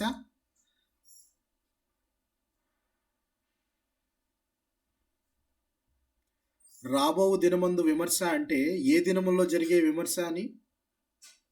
ఏ రోజున లెక్కప్ప చెప్పేది మనం? దేవుని తీర్పు దినంన. తీర్పు దినం. దినాన. అంటే పౌలు గారు ఈయనకి ఏం చెప్తున్నాడంటే తీర్పు దినము గురించి, ఆశా నిగ్రహము, విశ్వాసము గురించి, వీటన్నిటి గురించి చెప్తుంటే ఆయన మిగుల భయపడిపోయాడు. భయపడ్డాడే కానీ అమ్మో ఈ పాపంలో మనం ఉన్నాము, పాపానికి ప్రాయశ్చిత్తము క్రీస్తు రక్తము అని విన్నాడే కానీ, దానికి భయపడ్డాడు కానీ దాని యాక్షన్ మాత్రం తిరిగి చేయలేదు. తిరిగి ఏం చేయాలి? వెంటనే ఏమంటున్నాడు? భయపడింది, ఈ రోజుకు భయపడింది చాలు, ఇప్పటికి వెళ్ళు, మరలా వచ్చి నువ్వు భయపడదు కానీ వెళ్ళు అని చెప్పి పంపించేశాడు. అక్కడ శిష్యులు లేక ఇశ్రాయేలీయులు అని పిలువబడిన వారు యేసుని సిలువ వేశారు అని చెప్పి అనగానే ఏమడిగారు? వెంటనే హృదయంలో నొచ్చుకొని మేమేమి చేతుము అని వారు అడిగారు. ఇక్కడ ఫేలిక్స్ అలా అడిగాడా? ఇక్కడ ఫేలిక్స్ అలా అడిగాడా? అడగలేదు. ఇప్పటికి వెళ్ళు, నువ్వు భయపడ్డాడు. అంటే పాపమేంటో తెలిసింది, ఓహో పశ్చాత్తాపపడాలి అని తెలిసింది, కానీ పశ్చాత్తాపడటానికి మనసు అంగీకరించట్లేదు. ఇప్పటికి వెళ్ళు అని చెప్పి అతన్ని పంపించేయడం మనము చూస్తాం ప్రియులారా. అయితే పశ్చాత్తాపంలో ఇమిడి ఉండే కొన్ని అంశాలను కనుక మనం గమనించినట్లయితే ముఖ్యంగా పాపం పట్ల విముఖత ఉంటుంది. పాపం పట్ల విముఖత అంటే పాపం అంటే ఏంటో తెలిసింది, పాపం పట్ల ఒక హేయభావం అనేది కలిగినప్పుడు దాని వద్దకే మరలా పోతూ దానికే బానిసలుగా ఉండకుండా దాన్ని త్యజించే గుణం అనేది మనకు ఉండాలి. అదే నిజమైన పశ్చాత్తాపంలో ఇమిడి ఉండే అంశం. ఉందా మనకది? పాపం అని తెలిసినా కొన్నిసార్లు చేస్తున్నామా లేదా? పాపం అని మనం ఎరిగినా దాన్ని త్యజించలేకపోతూ ఉన్నాము అనే విషయాన్ని మనం అందరం ఒప్పుకోవాల్సిందే. అవునా కాదా? అవునండి కాదా? అవును. Very good. ఎందుకనంటే పశ్చాత్తాపంలో ఇమిడి ఉండే అంశంలో మొదటిది అపరాధ భావము కలగటమే. కలిగిన దానికి ముందు మనం పాపం పట్ల విముఖత కలిగి ఉండాలి. విముఖత కలిగితే మనకి మొదట మనం చేసేది ఏంటంటే స్వార్థాన్ని త్యజించేస్తాం. స్వార్థము, నాది, నా లోకము, నా రాజ్యము, లేక నా ఇల్లు, నా ఆస్తి అనే వీటిని మనము త్యజిస్తాం. ఎందుకంటే దాని యొక్క విలువ అర్థమైంది కాబట్టి. మనది పరలోక రాజ్యము, అక్కడ మనము యాత్రికులుగా వచ్చాము, తిరిగి అక్కడికే వెళతామని తెలిసినప్పుడు ఇక్కడ నువ్వు కూడగట్టుకొని ఇక్కడి నుంచి తీసుకెళ్లే ఉపయోగమేముంది ప్రియులారా? సో మూడవదిగా సాతాను నుండి కంప్లీట్గా వేరైపోవటం. చీకటి సంబంధమైన క్రియలలో అసలు మనం పాలిభాగస్తులుగానే ఉండకుండా వెలుగునొద్దకు పరిగెత్తే వారంగా ఉండాలి. అది పశ్చాత్తాపంలో ఇమిడి ఉండే అంశం. తర్వాత దేవుని వైపు మళ్ళటం. దేవుని వైపు మళ్ళటమే కాదు, సరి అయిన జీవితం వైపు వెళ్ళటం. దేవుని వైపు మారాను కదా, చాలామంది వ్యక్తులు చాలా నిష్టగా నేను మంచి వ్యక్తిగా ఉన్నాను అని ప్రూవ్ చేసుకోవాలనుకుంటారు. నేను మంచి వ్యక్తిగా ఉన్నాను కదా, ఇక నాకు పశ్చాత్తాపానికి అవకాశం ఎందుకు బాధపడాల్సిన అవసరం ఏముంది, నేను పశ్చాత్తాపడాల్సిన అవసరం ఏముంది, రక్షణ తీసుకోవాల్సిన అవసరం ఏముంది, నేను ఏ తప్పు చేయకుండా చాలా కరెక్ట్గా ఉంటున్నాను అని ఎవరైనా అన్నారనుకోండి, అప్పుడు మీరేం చెప్తారు?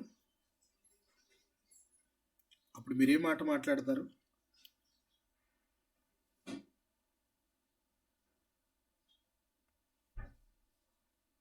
ఏం మాట మాట్లాడతారు ప్రియులారా? నేను చాలా కరెక్ట్గా ఉంటున్నానండి, దేనిలోనూ తప్పు చేయటం లేదు, పాపం చేయటం లేదు, నాకు పశ్చాత్తాపంతో పనేంటి, నాకు రక్షణతో పనేంటి అని అంటే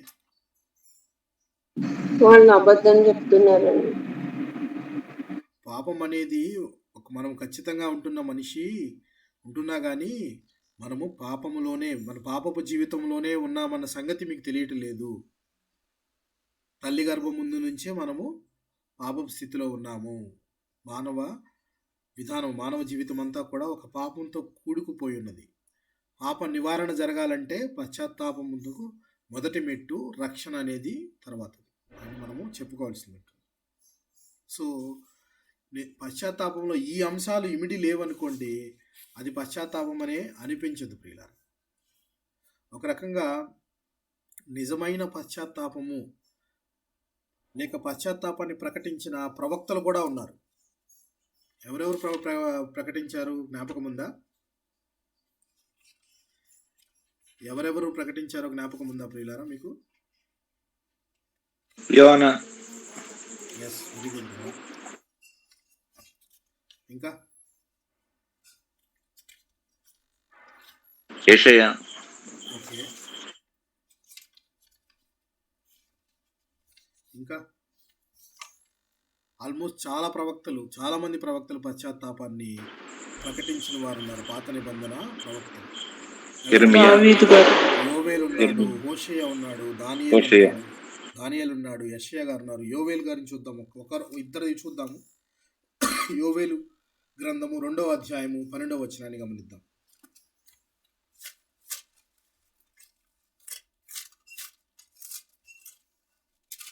యోవేలు గ్రంథము 2వ అధ్యాయము 12వ వచనాన్ని గమనిద్దాం. ఇప్పుడైనను మీరు ఉపవాసం ఉండి కన్నీరు విడుచుచు దుఃఖించుచు మనఃపూర్వకంగా తిరిగి నా యొద్దకు రండి. ఇప్పుడైనా మీరు ఉపవాసం ఉండి కన్నీరు విడుచుచు దుఃఖించుచు మనము సిలువ వేసింది దేవుడిని అని చెప్పి మనకు తెలిసినప్పుడు మన హృదయంలో బాధ కలగలేదనుకోండి, మన హృదయం నొచ్చుకుంటే ఇప్పటికైనా మనం కన్నీరు పెట్టి బాధపడుతూ పశ్చాత్తాపడే వారంగా ఉండాలి అని చెప్తూ, అలాగే హోషేయ గ్రంథము 14వ అధ్యాయం 2వ వచనం కూడా గమనిద్దాం. హోషేయ గ్రంథము 14వ అధ్యాయము 2వ వచనాన్ని గమనిద్దాం. హోషేయ గ్రంథం 14వ అధ్యాయం 2వ వచనం.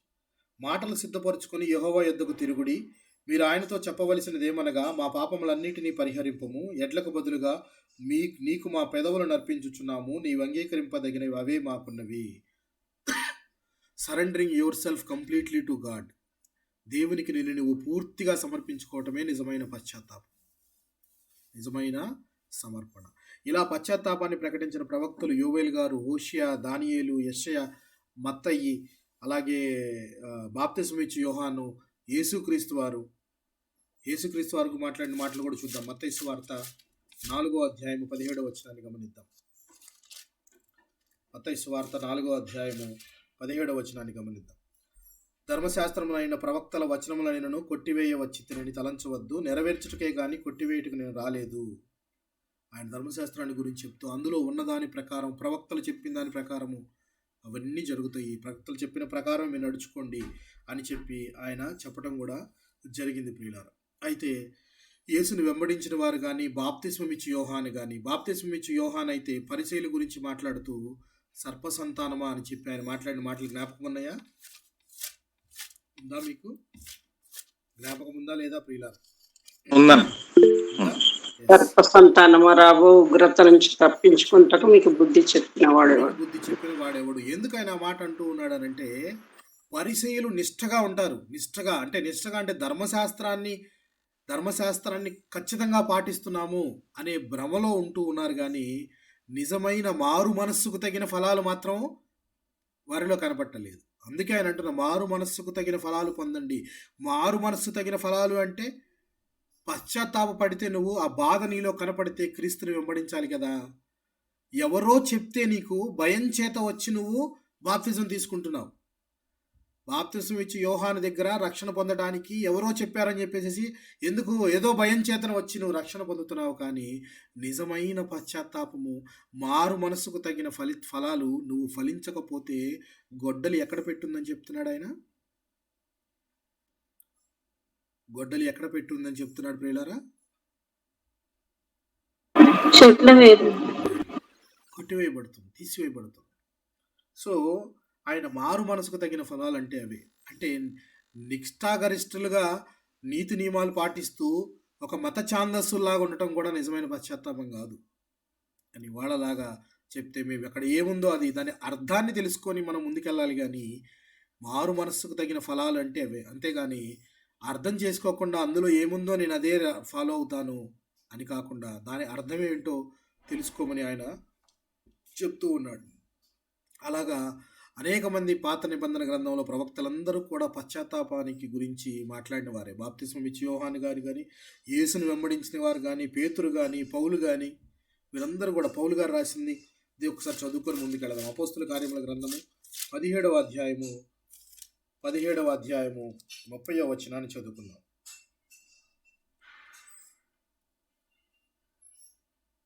ఆ అజ్ఞాన కాలములను దేవుడు చూచి చూడనట్లుగా ఉండెను. ఇప్పుడైతే అంతటను అందరూ మారు మనసు పొందవలెనని మనుషులకు ఆజ్ఞాపించుచున్నాడు. ఎందుకనగా తాను నియమించిన మనుష్యుని చేత నీతిని అనుసరించి భూలోకమందు తీర్పు తీర్చబోయేది ఒక దినము నిర్ణయించి ఉన్నాడు. ఇక మారు మనసు పొందవలనని మనుషులకు ఆజ్ఞాపించున్నాడు. ఆ కాలంలో అయితే చూసి చూడకున్నాడేమో దేవుడు. ఆ అజ్ఞాన కాలములను దేవుడు చూసి చూడనట్లుగా ఉండెను. ఇప్పుడైతే అంతటా అందరూ మారు మనసు పొందాలి. మారు మనసు పొందాలి అంటే ముందు పశ్చాత్తాపం అనేది మొదటి మెట్టు. పశ్చాత్తాపంలోనూ కూడా ఎటువంటి పశ్చాత్తాపము ఉన్నాయో మనం కొన్ని ఉదాహరణలు చూస్తాము. ఎటువంటి పశ్చాత్తాపడుతూ ఉన్నారు. ఎందుకంటే ఇక్కడ ఇర్మియా గారు యూదా వారికి చెప్తుంది ఏంటంటే, మీరు పశ్చాత్తాపడి మీరు తిరిగి ఉద్దేశించిన ఎడల, నా దగ్గరికి తిరిగి ఉద్దేశించిన ఎడల మీరు ఎవరి దగ్గరికి రావాలి? నా దగ్గరికే రావాలి. కానీ నేను మారాను, మంచిగా మారానండి, తిరిగి వెళ్ళి మరలా వేరే క్రియలు కనుక చేసినట్లయితే ఉపయోగం ఏముంది? నీ పశ్చాత్తాపం అనేది సరి అయిన క్రియలు సరైన రూపం దాల్చాలి. కానీ అవి ఎటు వెళుతున్నాయి? నువ్వు తిరిగి రానుద్దేశించిన ఎడల నా దగ్గరికి రావాలి. కానీ నువ్వు ఎటుపోతున్నావు అంటే మరలా నీ పాత దీనికే వెళుతూ ఉన్నావు. ఇదే ఇర్మియా గ్రంథం ఇర్మియా గ్రంథంలో 3వ అధ్యాయంలో 24-25 వచనాలు కనుక గమనించినట్లయితే, అయినను మా బాల్యము నుండి లజ్జాకరమైన దేవత మా పితరుల కష్టార్జితమును, వారి గొర్రెలను, వారి పశువులను, వారి కుమారులను, వారి కుమార్తెలను మృంగివేయుచున్నది. సిగ్గునందిన వారమై సాగిలపడదము రండి. మనము కనబడకుండా అవమానములను మరుగు చేయునుగాక. మన దేవుడైన యెహోవా మాట వెనక మనము మన పితరులను మన బాల్యము నుండి నేటి వరకు మన దేవుడైన యెహోవాకు విరోధముగా పాపం చేసిన వారము. లజ్జాకరమైన దేవతల వైపు మనము సాగిలపడ్డాము. ఇన్నాళ్ళు చేసింది చాలు, ఇకనైనా మనము నిజ దేవుణ్ణి గుర్తిరిగి సాగిలపడదాము రండి, తిరిగి ఆయన దగ్గరికి వెళదాము రండి. మన పితరులు చేసిన తప్పిదములను మనము చేయకూడదు అని చెప్పి వారు చెప్తున్నట్టు మనకు కనపడుతుంది. దేవుడైతే అంటున్నాడు, మీరు మారారని, మారు మనసు పొందారని దేవుడు అంటున్నాడు. మీరు మారు మనసు పొంది పశ్చాత్తాపం పడ్డారు కరెక్టే, కానీ తిరిగి రావాలి అని అంటే మరలా ఇంకొక దేవుడిని ఎన్నుకొని అటు వెళ్ళటం కాదు. తిరిగి ఉద్దేశించిన ఎడల నా యొద్దకు రావాలను అని చెప్పి పశ్చాత్తాపంలోనూ కూడా నిజమైన పశ్చాత్తాపము అనేదానికి గనక మనం గమనించినట్లయితే, దావీదు గారు బత్షెబ విషయంలో పశ్చాత్తాపడినది. అలాగే దావీదు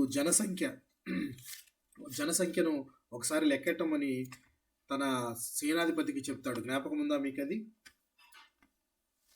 జ్ఞాపకం ఉందా ప్రియులారా?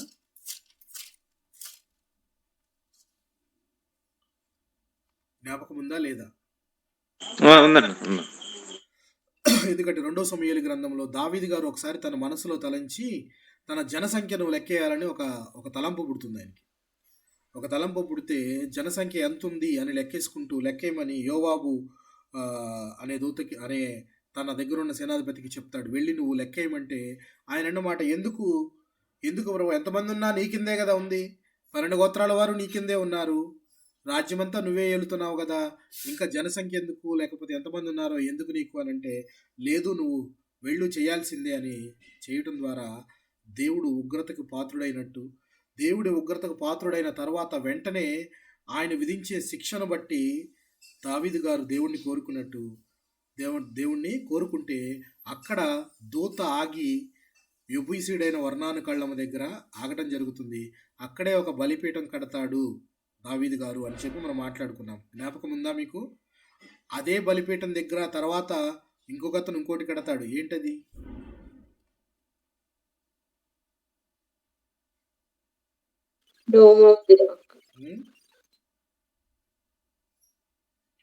ఎందుకు ఏం కడతాడు ఆయన?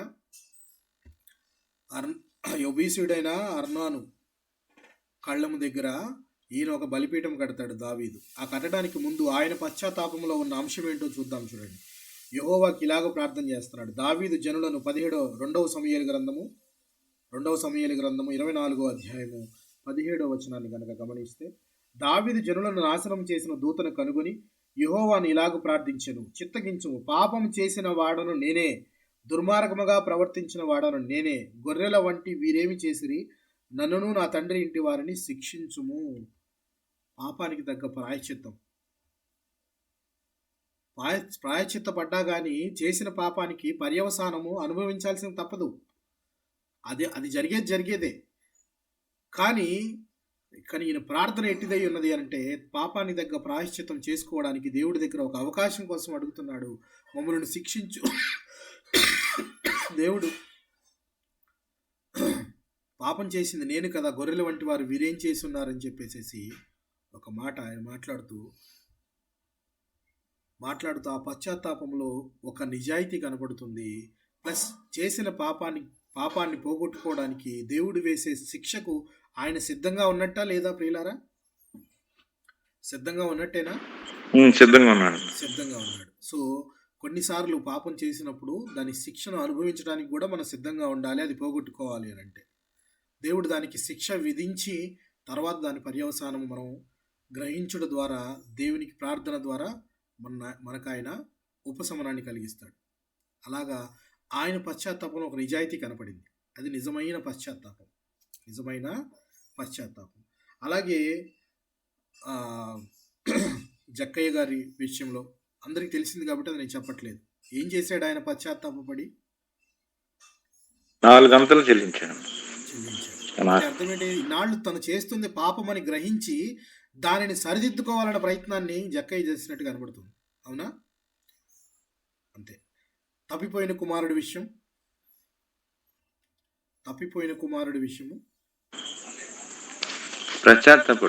పశ్చాత్తాపడి ఏం చేశాడు? నేను ఏ పాపం చేశానో దాన్ని సరిదిద్దుకోవడానికి ప్రయత్నించాడా లేదా?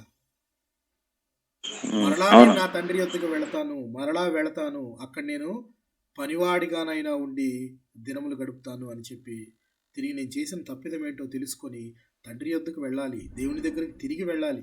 ఓహో, ఇన్నాళ్ళు మనం చేసిన తప్పిదం ఇది అని మనం తిరిగి వెళ్ళాలి. యూదావారికి ఇర్మియా ద్వారా చెప్తున్న మాటలు ఇవే, మీరు తిరిగి రాను ఉద్దేశించిన ఎడల నా యొద్దకే రమ్ము. లోకంలో అనేకమైనవి కనబడతాయి మీకు, అవన్నీ కాదు. నిజమదేవుడిని మీరు ఎరిగి నా యొద్దకే రావాలి. మీరు మీ పశ్చాత్తాపంలో నిజాయితీ ఉంటే, అది నిజమైన పశ్చాత్తాపం అయితే అది నా యొద్దకు రావాలి అని చెప్తూ ఉన్నాడు ప్రియులారా. అలాంటి నిజమైన పశ్చాత్తాపంలో మనము చూస్తే కనుక అనేక ఉదాహరణలు మనకు కనబడుతూ ఉంటాయి. నిజమైన పశ్చాత్తాపంలో మనం శత్రువులను కూడా క్షమిస్తాం. అలాగే తప్పిపోయిన కుమారులాగే సుంకపు గుర్తుదారుడు ఆయన విషయంలోను, సిలువ పైన దొంగ ఈ పశ్చాత్తాపంలో ఒక నిజాయితీ ఉంది. ఓహో, పశ్చాత్తాపడటానికి పాపం చేశామని ఒప్పుకోలుతనము ఉంది ప్రియులారా. ఇప్పుడు ఒక పశ్చాత్తాపాన్ని చూద్దాం మనము. దాన్ని మీరే చెప్పండి. నిర్గమకాండము 9వ అధ్యాయము 27వ వచనం చూద్దాం. నిర్గమకాండము 9వ అధ్యాయము 27వ వచనాన్ని గమనిద్దాం.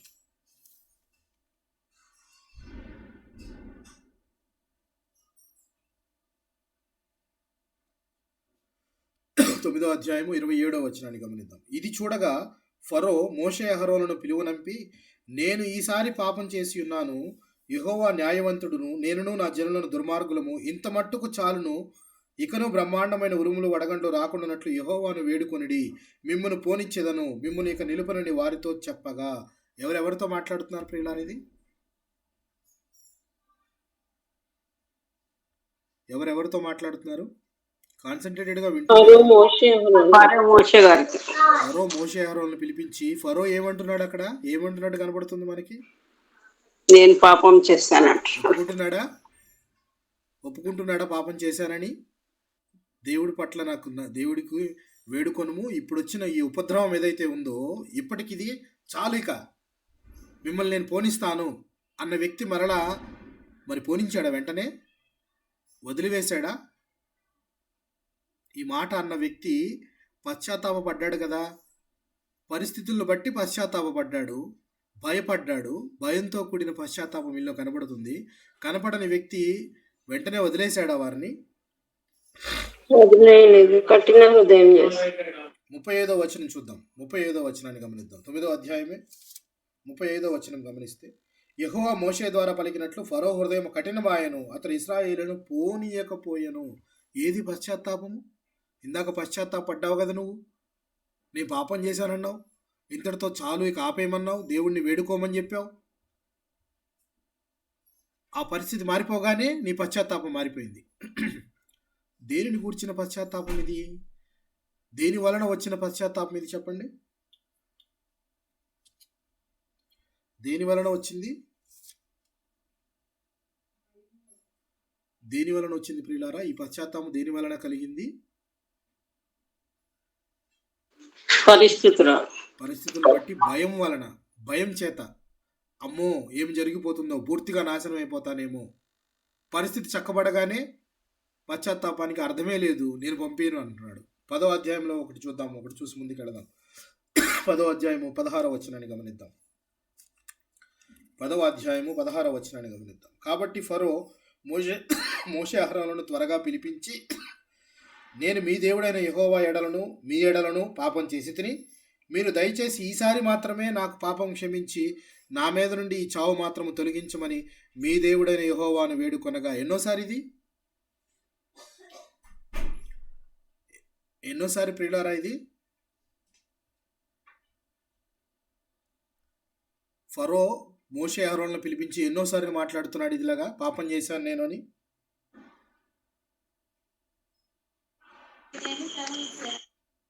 ఇలా చాలాసార్లు మాట్లాడాను. ఇప్పుడు వరకు నేను చెప్పినప్పుడు సెకండ్ టైం ఇది. ఇంతకుముందు మనం 9వ అధ్యాయంలో చదువుకున్నాం, 10వ అధ్యాయంకి వచ్చాం. 10వ అధ్యాయంలోనూ కూడా మళ్ళీ ఆయన నేను పాపం చేశాను మీ పట్ల మీ దేవుడి పట్ల అంటున్నాడు. ఇది సెకండ్ టైం అనుకుందాం. సెకండ్ టైం అనుకుందాం. అంటే చూడండి ఎన్నిసార్లు పశ్చాత్తాపడుతూ ఉన్నాడు. పశ్చాత్తాపడటం అనేది పదే పదే జరిగేదా? పదే పదే జరిగే విషయమేనా? 10, 16, 20వ వచనం కనుక గమనించినట్టయితే, 10వ అధ్యాయము 20వ వచనాన్ని గమనించినట్టయితే, అయినను యెహోవా ఫరో యొక్క హృదయం కఠినపరచున అతని ఇశ్రాయేలులను పోనీయుడాయను. పోనివ్వలేదు. తర్వాత మళ్ళీ పోనిస్తానని చెప్పి, కానీ మీ యొక్క పశువుల్ని సంతతనంతా ఇక్కడ వదిలేసి వెళ్ళండి అన్నాడు. తర్వాత మీ భార్య బిడ్డలను వదిలేసి మీరు మాత్రం వెళ్ళండి అని చెప్పాడు. ఇలాగా ఇది భయంతో కూడిన పశ్చాత్తాపం అయితే ఎన్నిసార్లు మారుతున్నాడు ఈయన? ప్రతిసారి నేను పాపం చేశాను, దేవుడికి వేడుకోనండి. ప్రతిసారి నేను పాపం చేశాను, మీరు దేవుడిని వేడుకోనండి, ఈ శిక్ష చాలు అంటున్నాడు. శిక్ష తప్పిపోయిన తర్వాత, శిక్ష నుంచి బయటకు వచ్చిన తర్వాత వెంటనే చేస్తున్న పని ఏంటి? మరలా కఠినంగానే బిహేవ్ చేస్తున్నాడు. అంటే ఈ పశ్చాత్తాపం ఇది నిజమైన పశ్చాత్తాపం కాదు. ఎటువంటిది? పరిస్థితుల నుంచి బయటపడాలని ఒక భయము చేత కలిగిన పశ్చాత్తాపం అని మనకి కనబడుతుంది పిల్లలు. మనకి ఎలా కనబడుతుంది? అలాగే సౌలు రాజు గారు ఆయనలో కూడా ఏముంటుందంటే, సమూయేలు గారు రాకముందే ఈయన బలులు అర్పించేస్తాడు యుద్ధానికి వెళ్ళడానికి. జ్ఞాపకం ఉందా మీకు?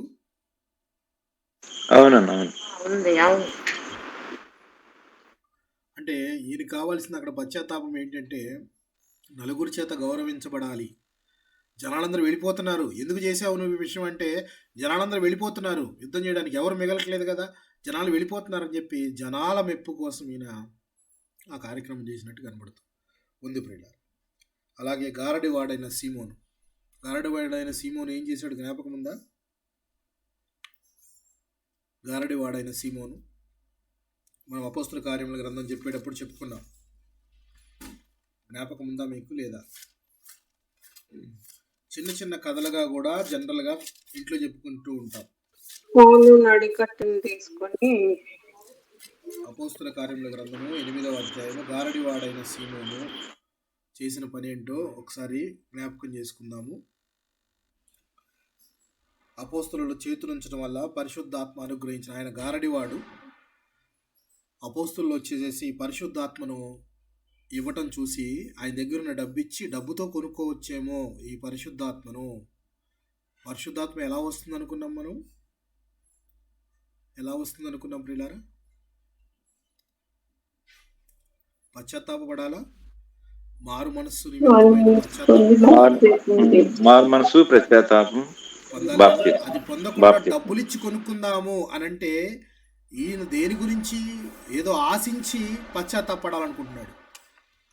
అంటే ఏదో నాకు వస్తుంది అంటే అర్థం అతను గారడివాడు. బేసికల్గా గారడివాడు అంటే మాయలు అన్నీ చేస్తూ ఉంటాడు. అలాంటి వాని చేతికి పరిశుద్ధాత్మని ఇచ్చే అవకాశం నాకు కూడా ఇవ్వండి అని చెప్పి ఒక ద్రవ్యాన్ని నుంచి డబ్బులు ఇస్తున్నాడు. అక్కడ డబ్బులు ఇచ్చి కొనుక్కోవాలని ట్రై చేస్తున్నాడు. ఆ వరం నాకు కూడా ఇవ్వండి, ఆ వరం నాకు ఇస్తే నేను ఇక్కడ మొత్తాన్ని దున్నేస్తాను అన్నట్లు ఇక్కడ ఉన్న వాళ్ళందరినీ నేను మార్చేస్తాను, లేకపోతే నా గారడి చేత వాళ్ళందరినీ, అంటే ఏదో ఒకటి ఆశించి బాప్తిజం పొందటమో లేక పశ్చాత్తాపం పొందామని చెప్పుకోవటమో అనేది ఇది నిజమైన పశ్చాత్తాపం కాదు. దేనినైనా ఉద్దేశించి పొందేది. చూద్దాం అపోస్తుల కార్యముల గ్రంథము 8వ అధ్యాయము 18 నుంచి చదువుతున్నాను నేను. చూడండి. అపోస్తులుడు చేతులుంచడం వలన పరిశుద్ధాత్మ అనుగ్రహింపబడినని సీమోను చూచి వారి ఎదుట ద్రవ్యము పెట్టి, నేను ఎవరి మీద చేతులుంచదనో వాడు పరిశుద్ధాత్మ పొందినట్లు ఈ అధికారము నాకీయుడి అని అడిగాను. అందుకు పేతురు, నీవు ద్రవ్యమిచ్చి దేవుని వరము సంపాదించుకొందువని తలంచుకొనినందున నీ వెండి నీతో కూడా నశించునుగాక. నువ్వు డబ్బులతో ఏదైనా చేయగలవని అనుకుంటున్నావు కదా, నీ వెండి నీతోనే నశిస్తుందని పేతురు గారు చెప్పినట్టు అక్కడ మనం చూస్తాం. గారడి వాడని సీమోను చేసిన పని ఏంటంటే పశ్చాత్తాప పడాలనుకుంటున్నాడు కానీ అది ద్రవ్యం పెట్టి కొనుక్కొని ఏదో ఒకటి పొందుకోవాలి. నేను పశ్చాత్తాపడి బాప్తిజం తీసుకుంటే వెంటనే ధనవంతుడు అవుతాను, ఒకదాన్ని ఉద్దేశించి పశ్చాత్తాపం పొందటం కాదు. పశ్చాత్తాపంలో ఉన్న ఇమిడి ఉండే అంశము, నిజమైన అంశము, మనము క్రీస్తు మన కొరకు రక్తం కార్చిన క్షమాపణ నిమిత్తమే మనం ఇది పొందుతున్నాము అని చెప్పి మనం అది తెలుసుకునేది లేకుండా ఏదో భయం చేతనో ఆశ చేతనో ఇంకోటి చేతనో మనం కనుక తీసుకుంటే తప్పది ప్రియులారా. చివరిగా ఒకటి చదువుకొని మనం ముగించుకుందాం. ఏశావు చేసింది ఏంటండి? జ్ఞాపకం ఉందా మీకేమన్నా? ఏశావు చేసింది ఏంటో జ్ఞాపకం ఉందా? ఆ తర్వాత కన్నీళ్లు విడవు. ఏశావు 12వ అధ్యాయం, ఎబ్రీయులకు రాసిన పత్రిక 12వ అధ్యాయం 17వ వచనం గమనిద్దాం. 12వ అధ్యాయము 17వ వచనాన్ని గమనిద్దాం. ఏశావు ఆ తర్వాత ఆశీర్వాదం పొందగోరి కన్నీళ్లు విడుచుచు దానికోసము శ్రద్ధతో వెతికినను మారు మనస్సు పొందని అవకాశము దొరకక విసర్జింపబడినని మీరు ఎరుగుదురు. మారు మనస్సు అంటే అక్కడ పశ్చాత్తాప పడాలని అనుకుంటున్నాడు, కానీ పడాల్సిన దినములన్నీ వదిలేశాడు. దినాలన్నీ వదిలేసిన తర్వాత అంతా అయిపోయిన తర్వాత కన్నీళ్లు విడిచి ఆశీర్వాదం పొందగోరి ఎంత ప్రయత్నించినా కానీ దొరుకుతుందా? అది దొరకదు ప్రియులారా. దొరకక విసర్జింపబడినని మీరు ఎరుగుదురు. విసర్జింపబడ్డాడు అని చెప్పి క్లియర్గా కనబడుతుంది. అంటే ఏశావు తన మనసు మార్చుకోలేకపోయాడు. పశ్చాత్తాపము పొందామనంటే ముందు మన మనస్సును మార్చుకోవాలి. మార్చుకొని పాపమును ఒప్పుకొని తీరాలి. మనం ఇర్మియా గ్రంథానికి వెళదాము. ఇర్మియా గ్రంథంలో మనం ఎక్కడున్నాము? 4వ అధ్యాయంలో మొదటి మాట దేవుడు అంటున్న మాట, నీవు తిరిగి రానుద్దేశించిన ఎడల నా యొద్దకే రావాలను. నీ పశ్చాత్తాపము ఎట్టిదై ఉండాలి? నీ పశ్చాత్తాపము భయంతో కూడినదో, ఆశతో కూడినదో, దేనిని ఉద్దేశించి కూడినదో ఉండకూడదు. పాప క్షమాపణ నిమిత్తమైన పశ్చాత్తాపము లేక పాపమును ఒప్పుకొని పాపమును త్యజించేదిగా ఉండాలి. అందులో ఇమిడి ఉండాల్సిన అంశము దేవుని వైపుకు జీవితం మళ్ళాలి. అలాగే దేవుడి వైపుకు మళ్ళిన జీవితము ఆయన అంటిపెట్టుకుని ఉండే విధంగా ఉండాలి. అది నిజమైన పశ్చాత్తాపము, దేవుని గూర్చిన పశ్చాత్తాపం. ముఖ్యంగా కార్యరూపమై దాల్చేదిగా ఉండాలి. నిజాయితీగా ఉన్నాను, మత ఛాందసంగా ఉన్నాను ఉంటే సరిపోదు, దానిని క్రియలలో ఉండాలి అని చెప్పి ఆయన అంటున్నాడు, నువ్వు రానుద్దేశించిన నా యొద్దకే రావాలను. అటు ఇటు పోకూడదు. నీవు అటు ఇటు తిరుగుట మాని నీ హేయ క్రియలను నా సన్నిధి నుండి తొలగించి, ఇకనైనా నీ యొక్క చెడు క్రియలను తొలగించి, సత్యమును బట్టి న్యాయమును బట్టి నీతిని బట్టి, సత్యము న్యాయము నీతిని బట్టి యెహోవా జీవము తోడని ప్రమాణం చేసిన ఎడల జనములు ఆయన యందు తమకు ఆశీర్వాదము కలుగునందుకొందురు, ఆయన యందే అతిశయపడుదురు. చూడండి, అతిశయపడితే మనం ఆయన యందే అతిశయపడాలి అని చెప్పి దేవుడు చెప్తున్నాడు. హేయ క్రియలు ఎక్కడైనా చేయటం మానండి. యూదావారులారా, మీ చెల్లెలకి లేక మీ సహోదరికి ఆల్రెడీ నేను పరిత్యాగ పత్రిక ఇచ్చేసి ఎవరి కిందకి పంపించాను? అషూరు అనే రాజు కిందకి చెరలోకి పంపించేశాను. మీరైనా ఇక మారతారేమో, మారు మనసు పొంది ఆ మారు మనసుకు తగిన ఫలాలను ఫలించే విధంగా ఉంటే రాబో ఉగ్రతను తప్పించువాడేమో. కానీ తప్పదు, ఆల్రెడీ పాపం చేశారు కాబట్టి దానికి పర్యవసానాలు శిక్షను అనుభవించక తప్పదు. ఎందుకంటే అది డిసైడెడ్. ఇర్మియాతో దేవుడు మాట చెప్పేశాడు ఆల్రెడీ. ఏమంటున్నాడు? బాదం చెట్టు చువ్వ చూపిస్తాడు. జ్ఞాపకం ఉందా మీకు? అప్పుడు ఏమని చెప్తాడు ఇర్మియా గారితో? బాదం చెట్టు చూపించి దేవుడు మాట్లాడే మాట ఏంటి?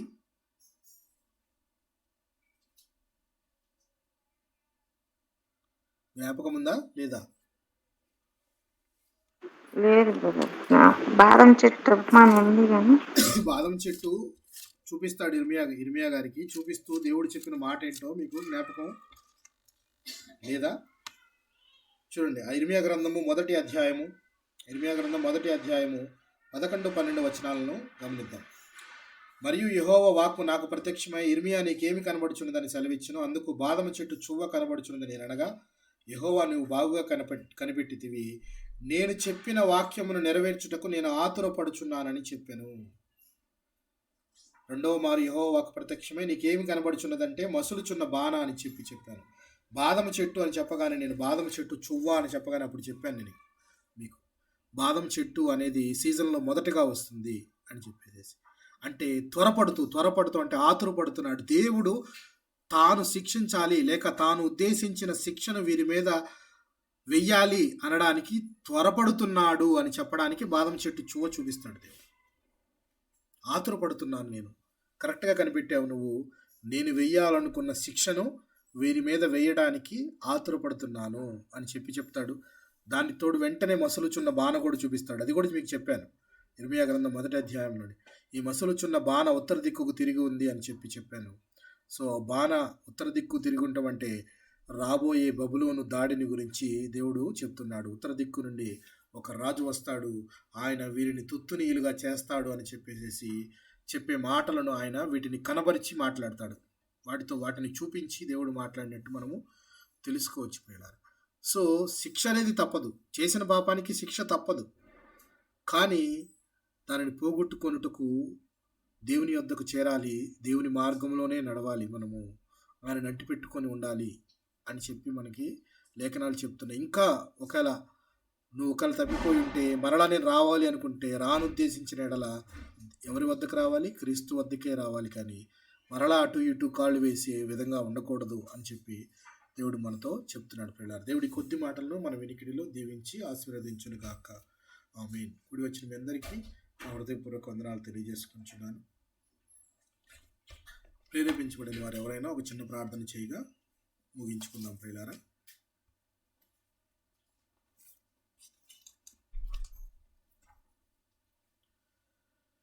ప్రేరేపించబడిన వారు ఎవరైనా ఒక చిన్న ప్రార్థన చేయగా ఈ కుటుంబం ముగించుకుందాం.